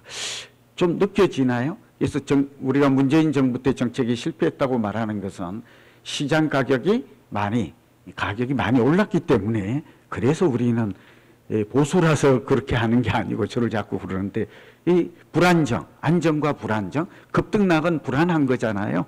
급등이든 급락이든 그런 관점에서 정책이 좋은 평가를 받을 수 없었다 하는 점을 들고 있고요. 두 번째는 서민 주거 복지 향상도 결국은 높은 점수를 받지 못했어요. 왜냐하면 전세가 집값이 동시에 오르면서 미친 집값, 미친 전세가 다 기억하죠? 2년 전에. 그런데 서민들이 가장 주거 고통이 많은 겁니다. 아무리 진보 정권이지만 그 부분은 인정을 해야 될 거예요. 세 번째가 지금 재건축 재개발과 관련된 오늘 재정비 사업입니다. 이것도 보니까 제대로 안 된 거예요. 그러니까 낡은 주택이 계속 살아있다면 이 삶의 질이, 주거의 질이 좋아질 수는 없었던 것이죠. 이 세 가지 측면에서 제가 여기 와서 그렇습니다만 조선이나 매경이나 또 여기도 마찬가지고 제가 글을 국민일보 이렇게 칼럼을 쓰면서 그런 걸 많이 꼬집었던 기억이 있습니다. 왜 없기 바랍니다. 그럼 앞으로 어떻게 하면 될 것인가? 이 세 가지 달성하면 됩니다. 그런데 오늘 주제가 혼돈의 부동산 시장이잖아. 해법이 있습니다. 여러분이 궁금한 내용은 제가 잘 압니다. 밥만 먹고 이것만 연구했는데 모르겠습니까? 그 얘기를 지금 앞서서 했던 분들이 다행이죠. 일목요연하게 잘 정리된 내용을 저는 간단한 요지로 그냥 이 솔루션 겸해서 말씀을 드리도록 하겠습니다. 지금 답이 다 나왔습니다. 서울은 언제까지 오를까요? 그 얘기는 두 가지인데 한 20년. 일본도 집값이 오를까요? 도쿄 오르고 있습니다. 그런 걸 보면 우리나라도 적어도 서울은 예외입니다. 두 번째는 아까 그 김현 책임연구원께서 굉장히 좋은 얘기 하셨고 또 이동현 박사님도 그랬는데 10년 주기설 존재합니다. 우리나라는 5 내지 6년 집값이 오르면 4 내지 5년 정도 하락하는 사이클이 발견이 됩니다. 여기까지 왔습니다. 근데 오늘 보여드리고 뭐하고 할 시간이 좀 별로 없어요. 말하기도 지금. 좀 이해하시죠? 오히려 기담아 좀 눈으로 보시는 건 앞에 자료가 많고 하고 하여튼 저의 얘기에 지금 말에 좀 귀를 좀 기울여 주십시오. 그래서 지금 중요한 게 근데 여기에 숫자를 좀 기억해 주세요. 5년이 굉장히 중요합니다. 공통적 숫자가. 근데 일본은 15년 설이 있고 미국은 20년 주기설이 있습니다. 설이라고 하는 것은 이론으로 정립되어 있지는 않습니다. 근데 왜 5년인가 이걸 들어봤더니 아무리 급해도 이 얘기는 좀 할게요. 오늘 답이 다 나왔습니다. 주택을 공급할 때 우리나라는 어떻게 해요? 인허가를 받고 그 다음에 착공을 하고 그 다음에 분양을 하고 그 다음에 입주를 합니다. 이 기간이 물론 그 앞에 토지를 사야 되겠죠. LH나. 이 기간이 5 내지 6년이 갑니다. 자, 여기 어떤 분들은 조금 공급 사이드가 중요하다고 그럽니다. 시장 작동 원리란 수요 공급의 법칙을 의미합니다. 법칙을. 요 가정을 다 아시는 내용이니까 이 가정하야 합니다. 그런데 여기서 좀 더 깊이 있는 공부가 필요하죠. 네, 그래서 그게 뭔가 아십니까? 이 공급이 또 중요한데 공급이 아까 40, 60 그런 얘기도 맞는 얘기죠. 근데 결론은 뭔가 단기적으로는 수요의 변동, 수요의 이동이 단기적으로는 더 영향을 미칩니다. 이거 굉장히 중요한 멘트입니다. 아마 처음일 것 같아요. 이 맞습니다. 두 번째는 4 내지 3년에서 5년 정도의 장기적으로는 공급 측면, 공급 사이드 요인이 영향을 미칩니다. 좀 어렵나요? 잠깐 예를 들게요. 예화가 필요합니다. 여러분, 코로나 팬데믹 이후에 MZ세대가 주택을 거의 35, 40%, 지금도 그렇게 하고 있습니다. 이게 무슨 말일까요? 그동안 집을 안 샀던 MZ세대가 코로나 팬데믹 이후에 아까 말했잖아요. 영끌한다면서 벼락거지. 집을 안 샀더니 이제 거지가 됐습니다. 이러면서. 그러면서 집을 사기 시작했습니다. 대출을 받아서. 이게 바로 두 가지 좀 이 교재에 있는데 수요 곡선을 이동합니다. 수요 공급에 의해서 가격이 결정되는 게 하나 있고 수요 곡선 자체가 우상향을 합니다. 그러면 공급은 그대로인데 수요가 그동안 집을 안 샀던 MZ세대가 문재인 정부 내내 2014년부터 집값이 올랐습니다. 수치를 기억하세요. 그런데 본래 강남의 재건축은 2013년부터 올랐어요. 집값이 5년 이상 오르니까 젊은이들이 집값만 오른 거 아니죠. 이것도 중요합니다. 1차 전세 가격, 여러분 질문입니다. 집값이 오르면 시장 가격은 세 가지가 있죠. 우리나라는 하나는 전세 가격이 있고 2차 매매 가격이 있어요. 저 책에 이걸 잘 쓰고 있는데 세 번째는 월세 가격이에요. 반전세 포함해서. 요거까지 알고 지금 얘기를. 그러니까 가격이 오르면 뭐부터 올랐을 것 같아요. 문재인 정부 때. 예, 전세부터 올랐습니다. 이 굉장히 중요한 포인트가 지금 나오고 있습니다. 두 번째는 그러니까 전세가 트리거 역할을 하고 있고 전세의 동향을 잘 읽으면 매매 가격과 월세 가격이 어떻게 변화할지 딱 이것만 되는 건 아니에요. 예, 금리와 월세 전환 이율이 들어가요. 그런데 이런 거 설명할 시간이 지금 어디 있냐고. 그러니까 큰 변화의 틀만 좀 이해해도 오늘 중요한 시간이다. 그래서 전세부터 올랐어요. 그래서 이 사람들이 전세 오르니까 당황해서 집을 살까 말까 하는데 MZ세대가 잘못한 게 있어요. 이거 오늘 내 집 마련의 월급쟁이들을 위한 이 주제에 딱 맞아요. 뭘까요? 적어도 2016년, 18년에는 샀어야 됐어요. 이따 그래프를 보면. 무슨 말인지 아시죠? 여러분 그렇게 하십시오. 전세는 매매의 1, 2분기 선행이에요. 그러니까 지금 강남에 아직 전세는 안 오르고 있죠? 근데 서울의 전세가 한 3개월 정도 오르면 부동산은 위클리가 아니라 이 부동산원은 매주마다 발표를 하지만 이것도 여러 번 혼동해요. 이 장기 데이터가 중요해요. 부동산은 뭔 소리도 아니에요. 월간 달. 저 같은 경우는 밥만 먹고 이것만 연구하는 저는 분기, 쿼터리가 중요합니다. 그래서 여러분 전세와 거래량은 우리 매매 가격의 선행 지표다라는 거 다 아시겠지만 다 정리를 꼭 기억하시고요. 3개월 정도 오르네. 이번엔 또 2달 정도 오르다가 좀 이렇게 돼버렸어요. 어쨌든 3개월 정도는 올라야 데이터가 안정적이고 데이터가 축적되어 있다고 우리는 말합니다. 좀 이해되시죠? 네, 넘어갑니다. 지금 굉장히 중요한 얘기였어요. 집값이 오를지 내릴지 알려면 어떻게 하면 돼요? 제가 지금 얘기했잖아요. 하나 더 보태면 전세까지 오르는데 참 설명할 시간이 없네. 뭐예요? 거래량이 3개월 이상 평균 거래량이 증가했습니까? 지금 4월의 거래량이 이 3천 몇백으로 서울의 평균 거래량이 10년간 5천에서 6천 호 정도 돼요. 근데 지금 거래량을 증가하지 않았어요. 근데 막 지금 집값이 앞으로 바닥 찍었다 오르다 이렇게 얼치기가 얘기하는 것은 근거가 없다지만 이 말이에요. 과학적 근거가 객관적. 좀 이해되세요? 제가 가장 많이 던지는 질문은 저에게 던지는 전세값이 오르면 집값이 오른다. 거래량이 증가하면 가격이 변동될 수 있다. 근데 매매 가격이 오르면 전세가 오를까요? 그거는 그럴 수도 있고 아닐 수도 있어요. 그러니까 근데 원인에 따라 달라요. 경제학은 인과성이에요. 그러니까 공급 부족으로 전세가 올랐으면 매매 가격이 당연히 오르겠죠. 전세 가격이 많이 오른 순으로 탄력성이 반영이 그대로 매매에 영향을 미치겠죠. 좀 이해되십니까? 네, 그런데 매매 가격이 오른다고 전세가 오른다. 이거는 참이 아니에요. 그럴 수도, 이거는 전세 가격이 오른 이유에 따라서 좀 달라요. 좀 부연 설명 못하고 넘어갑니다. 두 번째, 거래량이 증가하면 가격이 오른다. 이거는 참이에요. 확률이 70% 연구 보고서가 많아요. 근데 매매 가격이 오르면 거래가 증가할까요? 이 반대 질문 해볼 수 있죠. 그거는 그럴 수도 있고 아닐 수도 있어요. 이 주식을 생각하면 아실 것입니다. 그러니까 그렇게 말한다면 이거는 오릅니다. 그 다음에 전세가율이 집을 언제 살 것인가? 이게 좀 월급쟁이 여러분, 젊은 분들 고민이 될 텐데 지금 얘기를 바로 할게요. 경기도와 인천은 수도권은 그러니까 내 집 마련하는 관점에서 살펴본다면 수도권과 그러니까 경기와 인천, 강북은 지금 집을 사도 좀 되지 않을까 봅니다. 근데 저는 지금 바닥을 찍었는지 안 찍었는지는 알 수 없다가 저의 얘기입니다. 좀 정리합니다. 강남이 한 2개월, 3개월, 대표적인 게 잠실이죠. 30% 떨어지고 집값의 고점은 언제 찍었는지 아십니까? 좀 숫자를 기억하십시오. 2021년 서울은 10월입니다. 그래서 오늘 드리고 싶은 말씀이 올 하반기에 빈곡점이 온다면 올 9월, 10월이 올 가능성이 높습니다. 이거 하나 기억하십시오. 설명하면 좀, 이거 굉장히 중요한 멘트죠? 왜 그럴까요? 과거에 집값의 패턴을 보면 5 내지 6년 오르면 4 내지 5년 내린다고 그랬는데 2년 정도가 걸리면 대개 쌓였던 거품이 대개 빠집니다. 이 숫자가 굉장히 의미 있는 숫자고요. 서울의 집값이 오를 때 순서가 있어요. 이걸 시장의 계층 구조화라 그래요. 이게 뭘까요? 이 얘기를 좀 해야 뭐 이 정도 하고라도 맞춰야 될 것 같아. 이거 알아두면 뭘까요? 부동산도 지역별로 한꺼번에 다 오르지 않아요. 우리나라는 적지만 어떻게 오를까요? 한 번도 지난 30년간 변화가 없는 법칙이 최상위 시장인 강남이 먼저 올라요.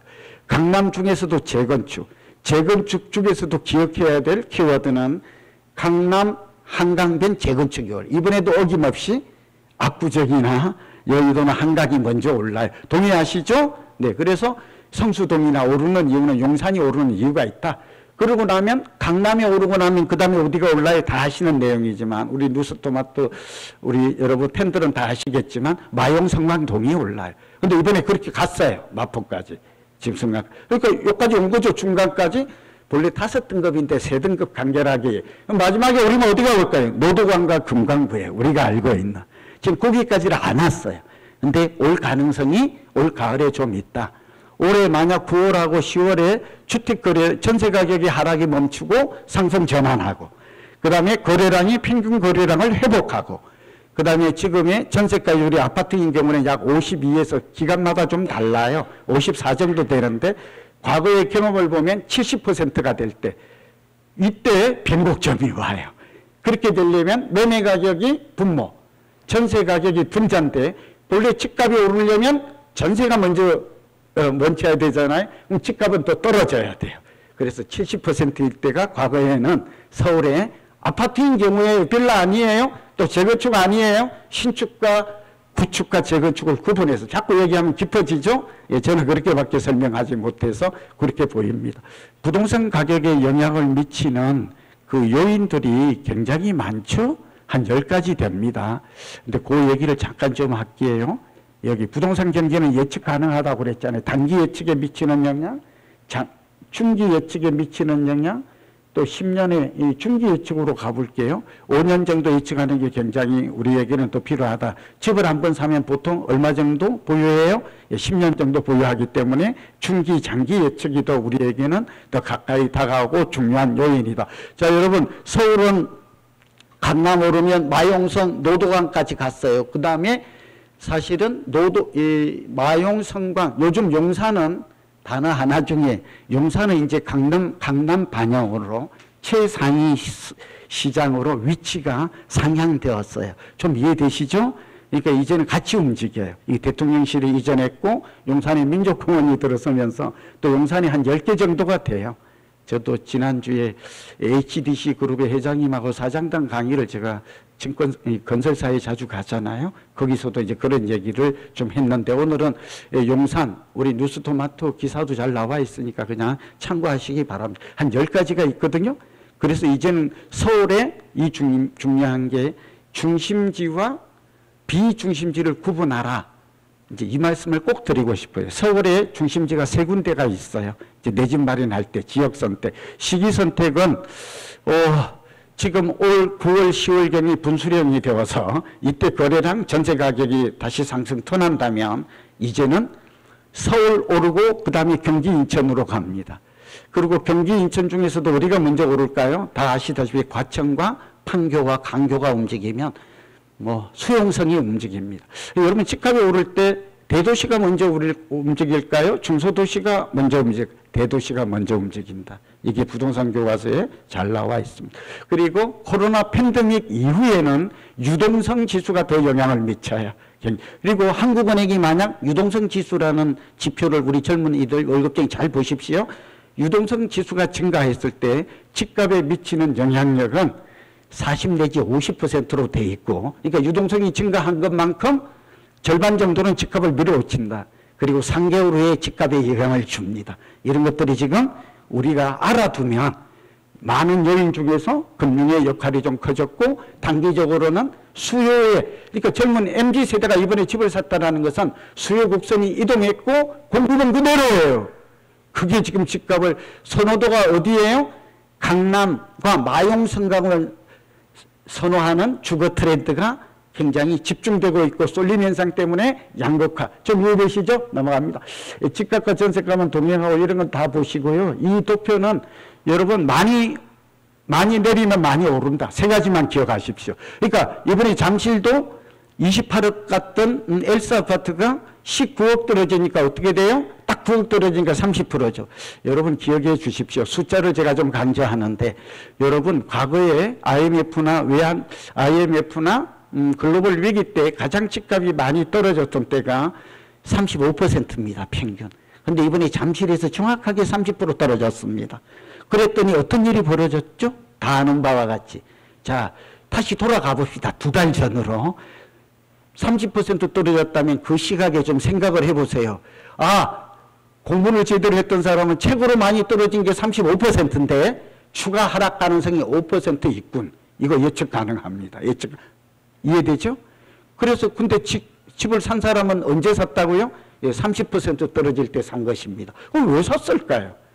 좀 기다렸다가 35% 외환 위기가 왔을 때 제대로 떨어진 게 제가 상담을 많이 하면서 딱 2가지였습니다. 어떻게 했을까요? 지금은 바닥인지 아닌지 알 수 없다. 그런데 무릎인 것만큼은 알겠다. 왜냐하면 지금 30% 훅 떨어졌잖아요. 잠실에 지역마다 다르니까. 그럼 5%가 추가 하락 가능성은 남아있고 저도 모르죠. 어떻게 될지 언제 얼마 떨어질지를 어떻게 알겠어요. 그러니까 다만 2가지는 2 내지 3년 길게 보면 4, 5년 후에는 지금보다 가격이 아까 10년 주기설에 의하면 또 분양가도 오르니까 올라가실 가능성은 많다. 그랬더니 저 주변에서 제가 잠실에 살거든요. 저희 친구들이 아들 사준다면서 많이 좀 샀습니다. 뭐라고 하면서 샀을까요? 난 투기꾼이 아니거든. 내 아들도 여기 잠실 내가 잠실 살고 있고 아들도 결혼 안 하는데 여기에 살고 싶어 하거든. 그러니까 올해 월급제도에 도움이 될 거예요. 뭐라고요? 근데 5% 떨어져 봐야 어차피 사고 팔 투기꾼이 아니거든.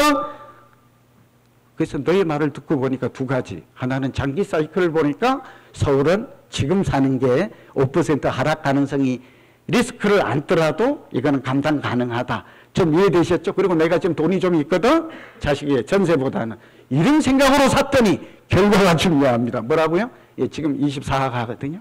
한 5억, 6억 올랐잖아요. 저보고 자꾸 쪽집게라고 그러는데 저는 그런 말 좋아. 전 모르고 판단은 본인이 한 것입니다. 오늘 이런 얘기들이 그러니까 많이 오르면 많이 내리고 많이 내리면 그 다음 어떻게 될까요? 반등은 힘이 셉니다. 굉장히 중요한 30%와 이런 얘기들을 지역별로 달라요. 강남은 안 내린다고 하는데 잘못 알고 있어요. 강남은 오를 때 가장 먼저 오르고 이거 하나 기억합시다. 굉장히 중요해요. 벤치마킹이. 2번째, 오를 때 가장 먼저 오르고 상승 기간이 가장 길고. 저 말 아시겠죠? 강북보다 얼마나 길어요? 6개월. 그래서 결과적으로 어때요? 먼저 오르고 상승 기간이 길고 많이. 그래서 30년을 계산하니까 누적된 게 어때요? 양극화가 심화되는 그런 거다 하는 말씀을 좀 드립니다. 진짜 맞춰야 되겠죠. 그리고 또 하나가 아까 이동현 우리 박사님이 잘 얘기해서 제가 하나 조금 더 살을 붙이면 여러분 부동산도 종류가 많아요. 주거용이라고 해서 미국의 교과서는 이게 레지던셜 리얼티라고 하고 업무용을 또 구분을 해요. 오피셜 리얼티라고 그러고 상업용을 이제 커머셜 리얼티. 그 다음에 랜드, 또 산업용이 있어요. 얘기하는 것도 시간이 없으니까. 근데 순서가 있어요. 알아두세요. 근데 제가 최근에 천자무라고 천억자선가의 청년 모임을 저희 제자들인데 갔는데 사실은 2014년부터 저희 강의, 저희 제자니까 10억의 현금을 가지고 이게 자기 전체의 자산이었는데 이 사람들이 강남에 오피스 빌딩만 사서 아파트 아니에요. 이것만 사가지고 딱 5년 동안에 10억을 가지고 1000억을 만들었어요. 좀 놀랍죠? 이 사례가 있다라는 것만, 이 법칙이 오늘 지금 얘기하고 이제 마칠게요. 그게 뭐냐? 우선 아파트가 오르면 그 다음에 오르는 순서는 오피셜이 올라요. 이유가 있는데 설명을 못 해요. 이유가 굉장히. 2번째는 오피스가 오르고 나면 요즘 상가가 공실이 많아서 굉장히 힘들죠? 상가로 이동해요. 3번째가 중요한데 그래야 산업용이 그 다음에 수요가 증가하고 토지가, 그러니까 토지가 맨 마지막에 오른다 하는 것도 좀 알아두시면 도움이 돼요. 그런데 저희 얘기는 이제는 뭐 정권이 바뀌면 또 다주택자 규제를 하겠죠. 그렇게 본다면 중소형 빌딩, 꼬마 빌딩, 강남 아까 말 놓쳤는데 서울의 중심지는 세 군데다. 하나는 광화문 시청 종각이에요. 예, 이걸 도심감. 그 다음에 여의도와 영등포. 영등포 좀 주목할 필요가 있겠죠. 여의도는 이미 비싸요. 예, 아파트가. 세 번째가 강남권이에요. 예, 강남, 서초, 송파인데 사실은 이게 행정권과 생활권이 달라요. 뭐냐 그러면 양재에서 신사까지, 교대역에서 잠실까지, 예전에는 삼성동까지 이 10십자로를 동그라미를 치면 생활권이 탄생해요. 그러니까 지역은 변화. 오늘 키워드가 변화였잖아요. 이 지역의 그러니까 여러분 하고 싶은 말이 뭘까요? 거여 마천은 강남의 중심 생활지가 아니다. 좀 들으면 좀 거여 마천의 집을 사가지고 내가 드디어 강남의 중심지에 입성을 했다 이렇게 말하면 우리는 좀 고개가 가끔 들어지죠. 지금 그 얘기예요. 좀 이해되십니까? 그러니까 행정권으로 보지 말고 생활권. 생활권의 기준은 소득이 같습니까? 동일 생활권. 교육 수준이 같습니까? 직업 수준이 같습니까? 이 세 가지가 부동산 교과서에 생활권을 결정하는 중요한 요인으로 나와 있습니다. 자, 여기서 이제 앞으로 관심을 가질 만한 지역 넘어갑니다. 아까 쭉 했고. 오늘 이것만 아셔도 땅값이 오르면 집값이 오르죠. 지금 압구정이 신고가를 갱신했어요. 그러면 질문입니다. 부동산은 토지와 건물로 구성되어 있는데 압구정 현대아파트는 땅값이 오른 겁니까? 건물값이 오른 겁니까? 아니 이걸 우리 아셔야죠. 땅값이 오른 겁니다. 건물은 40년이 되어서 경제적 가치가 없습니다. 이코노믹 밸류가. 그 밸류가 프라이스를 결정하죠. 이해되셨죠? 예, 그럼 땅값이 오른 겁니다. 그러니까 땅값이 오르려면 어떻게 돼야 될까요? 지역 경제가 활성화해야 되고 네 가지. 인구 증가, 소득 증가. 그러니까 압구정으로 들어가려는 인구가 많아져야 됩니다. 소득이 압구정에 있는 사람들이 강남에 있는 사람들이 소득이 증가해야 되는 것이 이해됐죠? 그 다음에 인프라, 교육과 교통과 여러분 이제 산업과 상업인데 아까 좀 이동현 그 박사님 얘기는 맞아요. 예, 교통이 굉장히 중요해요. 그런데 고소득층은 달라요. 상류층은 예, 교육이 차지하는 비중이 압도적으로 높고 목동이나 강남이 비싼 이유가 돼. 예외도 있다라는 거. 또 하나는 산업 인프라와 윤석열 정부에서 관심을 좀 가져야 될 게 산업 인프라 좀 관심 가집시오. 그리고 여러분 서울에 재래시장이 있거든요. 이거 굉장히 돈 덩어리입니다. 앞으로. 그래서 이 상권이 발달하는 인근 지역에 투자하라. 이런 얘기를 꼭 해요. 아이고, 제가 마친다면서 자꾸 하는데, 이제 마지막으로 여기, 오늘 인터넷으로 보고 계시는 분도 계셔서 서울에 뜨는 지역을 보면 지금 이런 것들을 한 몇 개 가져왔습니다.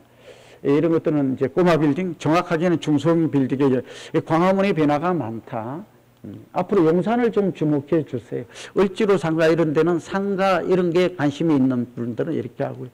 자, 용산이 라데팡스 거리 8km 다 갔다 오셨죠. 라데팡스 거리는 프랑스의 중심이면서 주변 지역보다 땅값이 서너 배 비쌉니다. 지금 용산이 그렇게 될 가능성이 있다. 이 말을 좀 하기가 좀 조심스러운데 그런 얘기를 좀 합니다. 그리고 문화의 중심지가 중요합니다. 그러니까 역사 문화 중심지인 광화문, 아까 이렇게 충북 종로, 그 다음에 한류 문화 중심지인 강남, 말하자면 삼성동, 청담, 요즘 압구정이 핵심이죠. 여기에 강변이 보이는 지역들이 그걸 차지하고 있습니다. 한강변이. 그래서 이 거리가 예를 들면 광화문에서 서울역, 남영역, 숙대, 이 거론하는 이유는 또 좀 모르는 분도 계시니까 삼각지, 용산까지 이 8km가 관광 명소로 개발이 된다면 이거는 상당히 윤석열 정부 하에서 가장 큰 변화, 미래가치, 미래의 변화가 일어날 것 같다. 자, 그런 얘기하고 마쳐야 되겠다.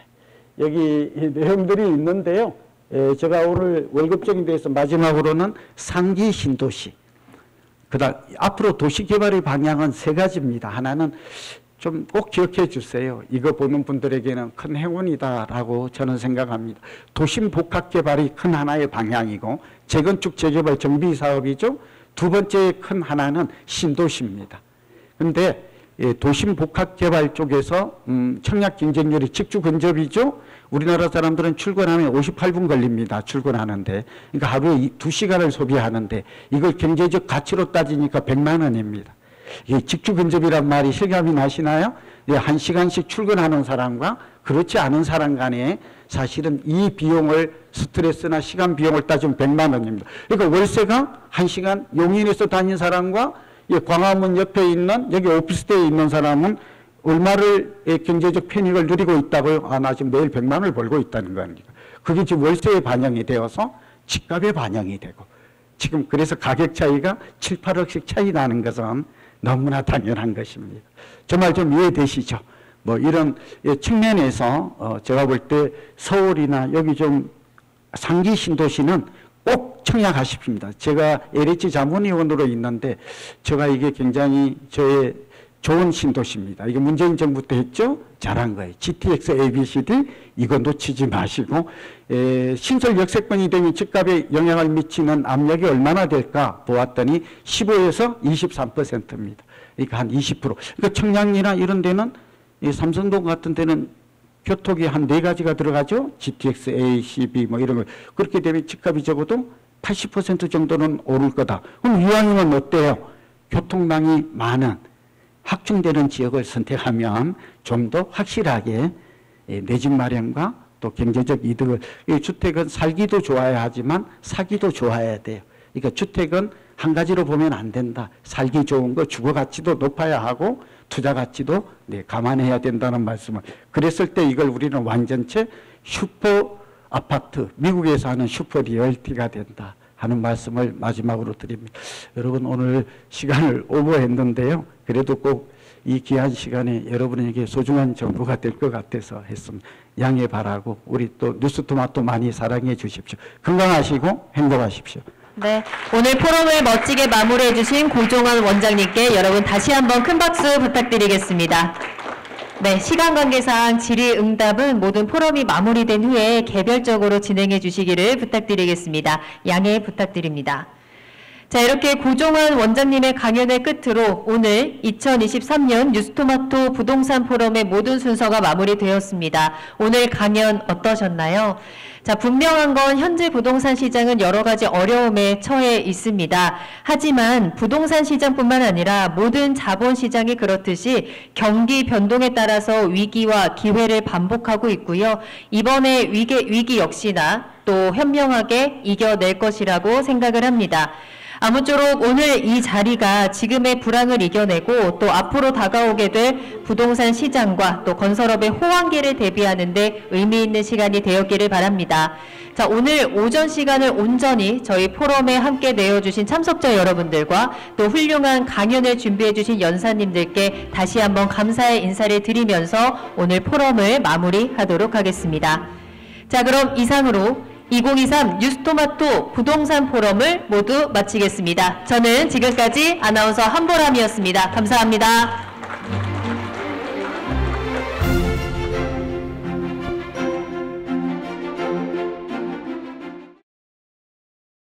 본 방송에서 제공하는 부동산 정보는 투자 판단에 대한 참고 자료입니다. 방송에서 제공하는 부동산 물건의 가치, 가격 상승 및 가격 하락에 대해서는 방송사에서 보장하지 않습니다. 본 방송은 간접 광고가 포함되어 있으며 방송에서 나오는 부동산 정보는 출연자와 경제적 이해관계가 있을 수 있습니다. 투자에 유의하시길 바랍니다. 본 방송의 제작진 및 출연진은 방송통신심의위원회 규정을 준수합니다.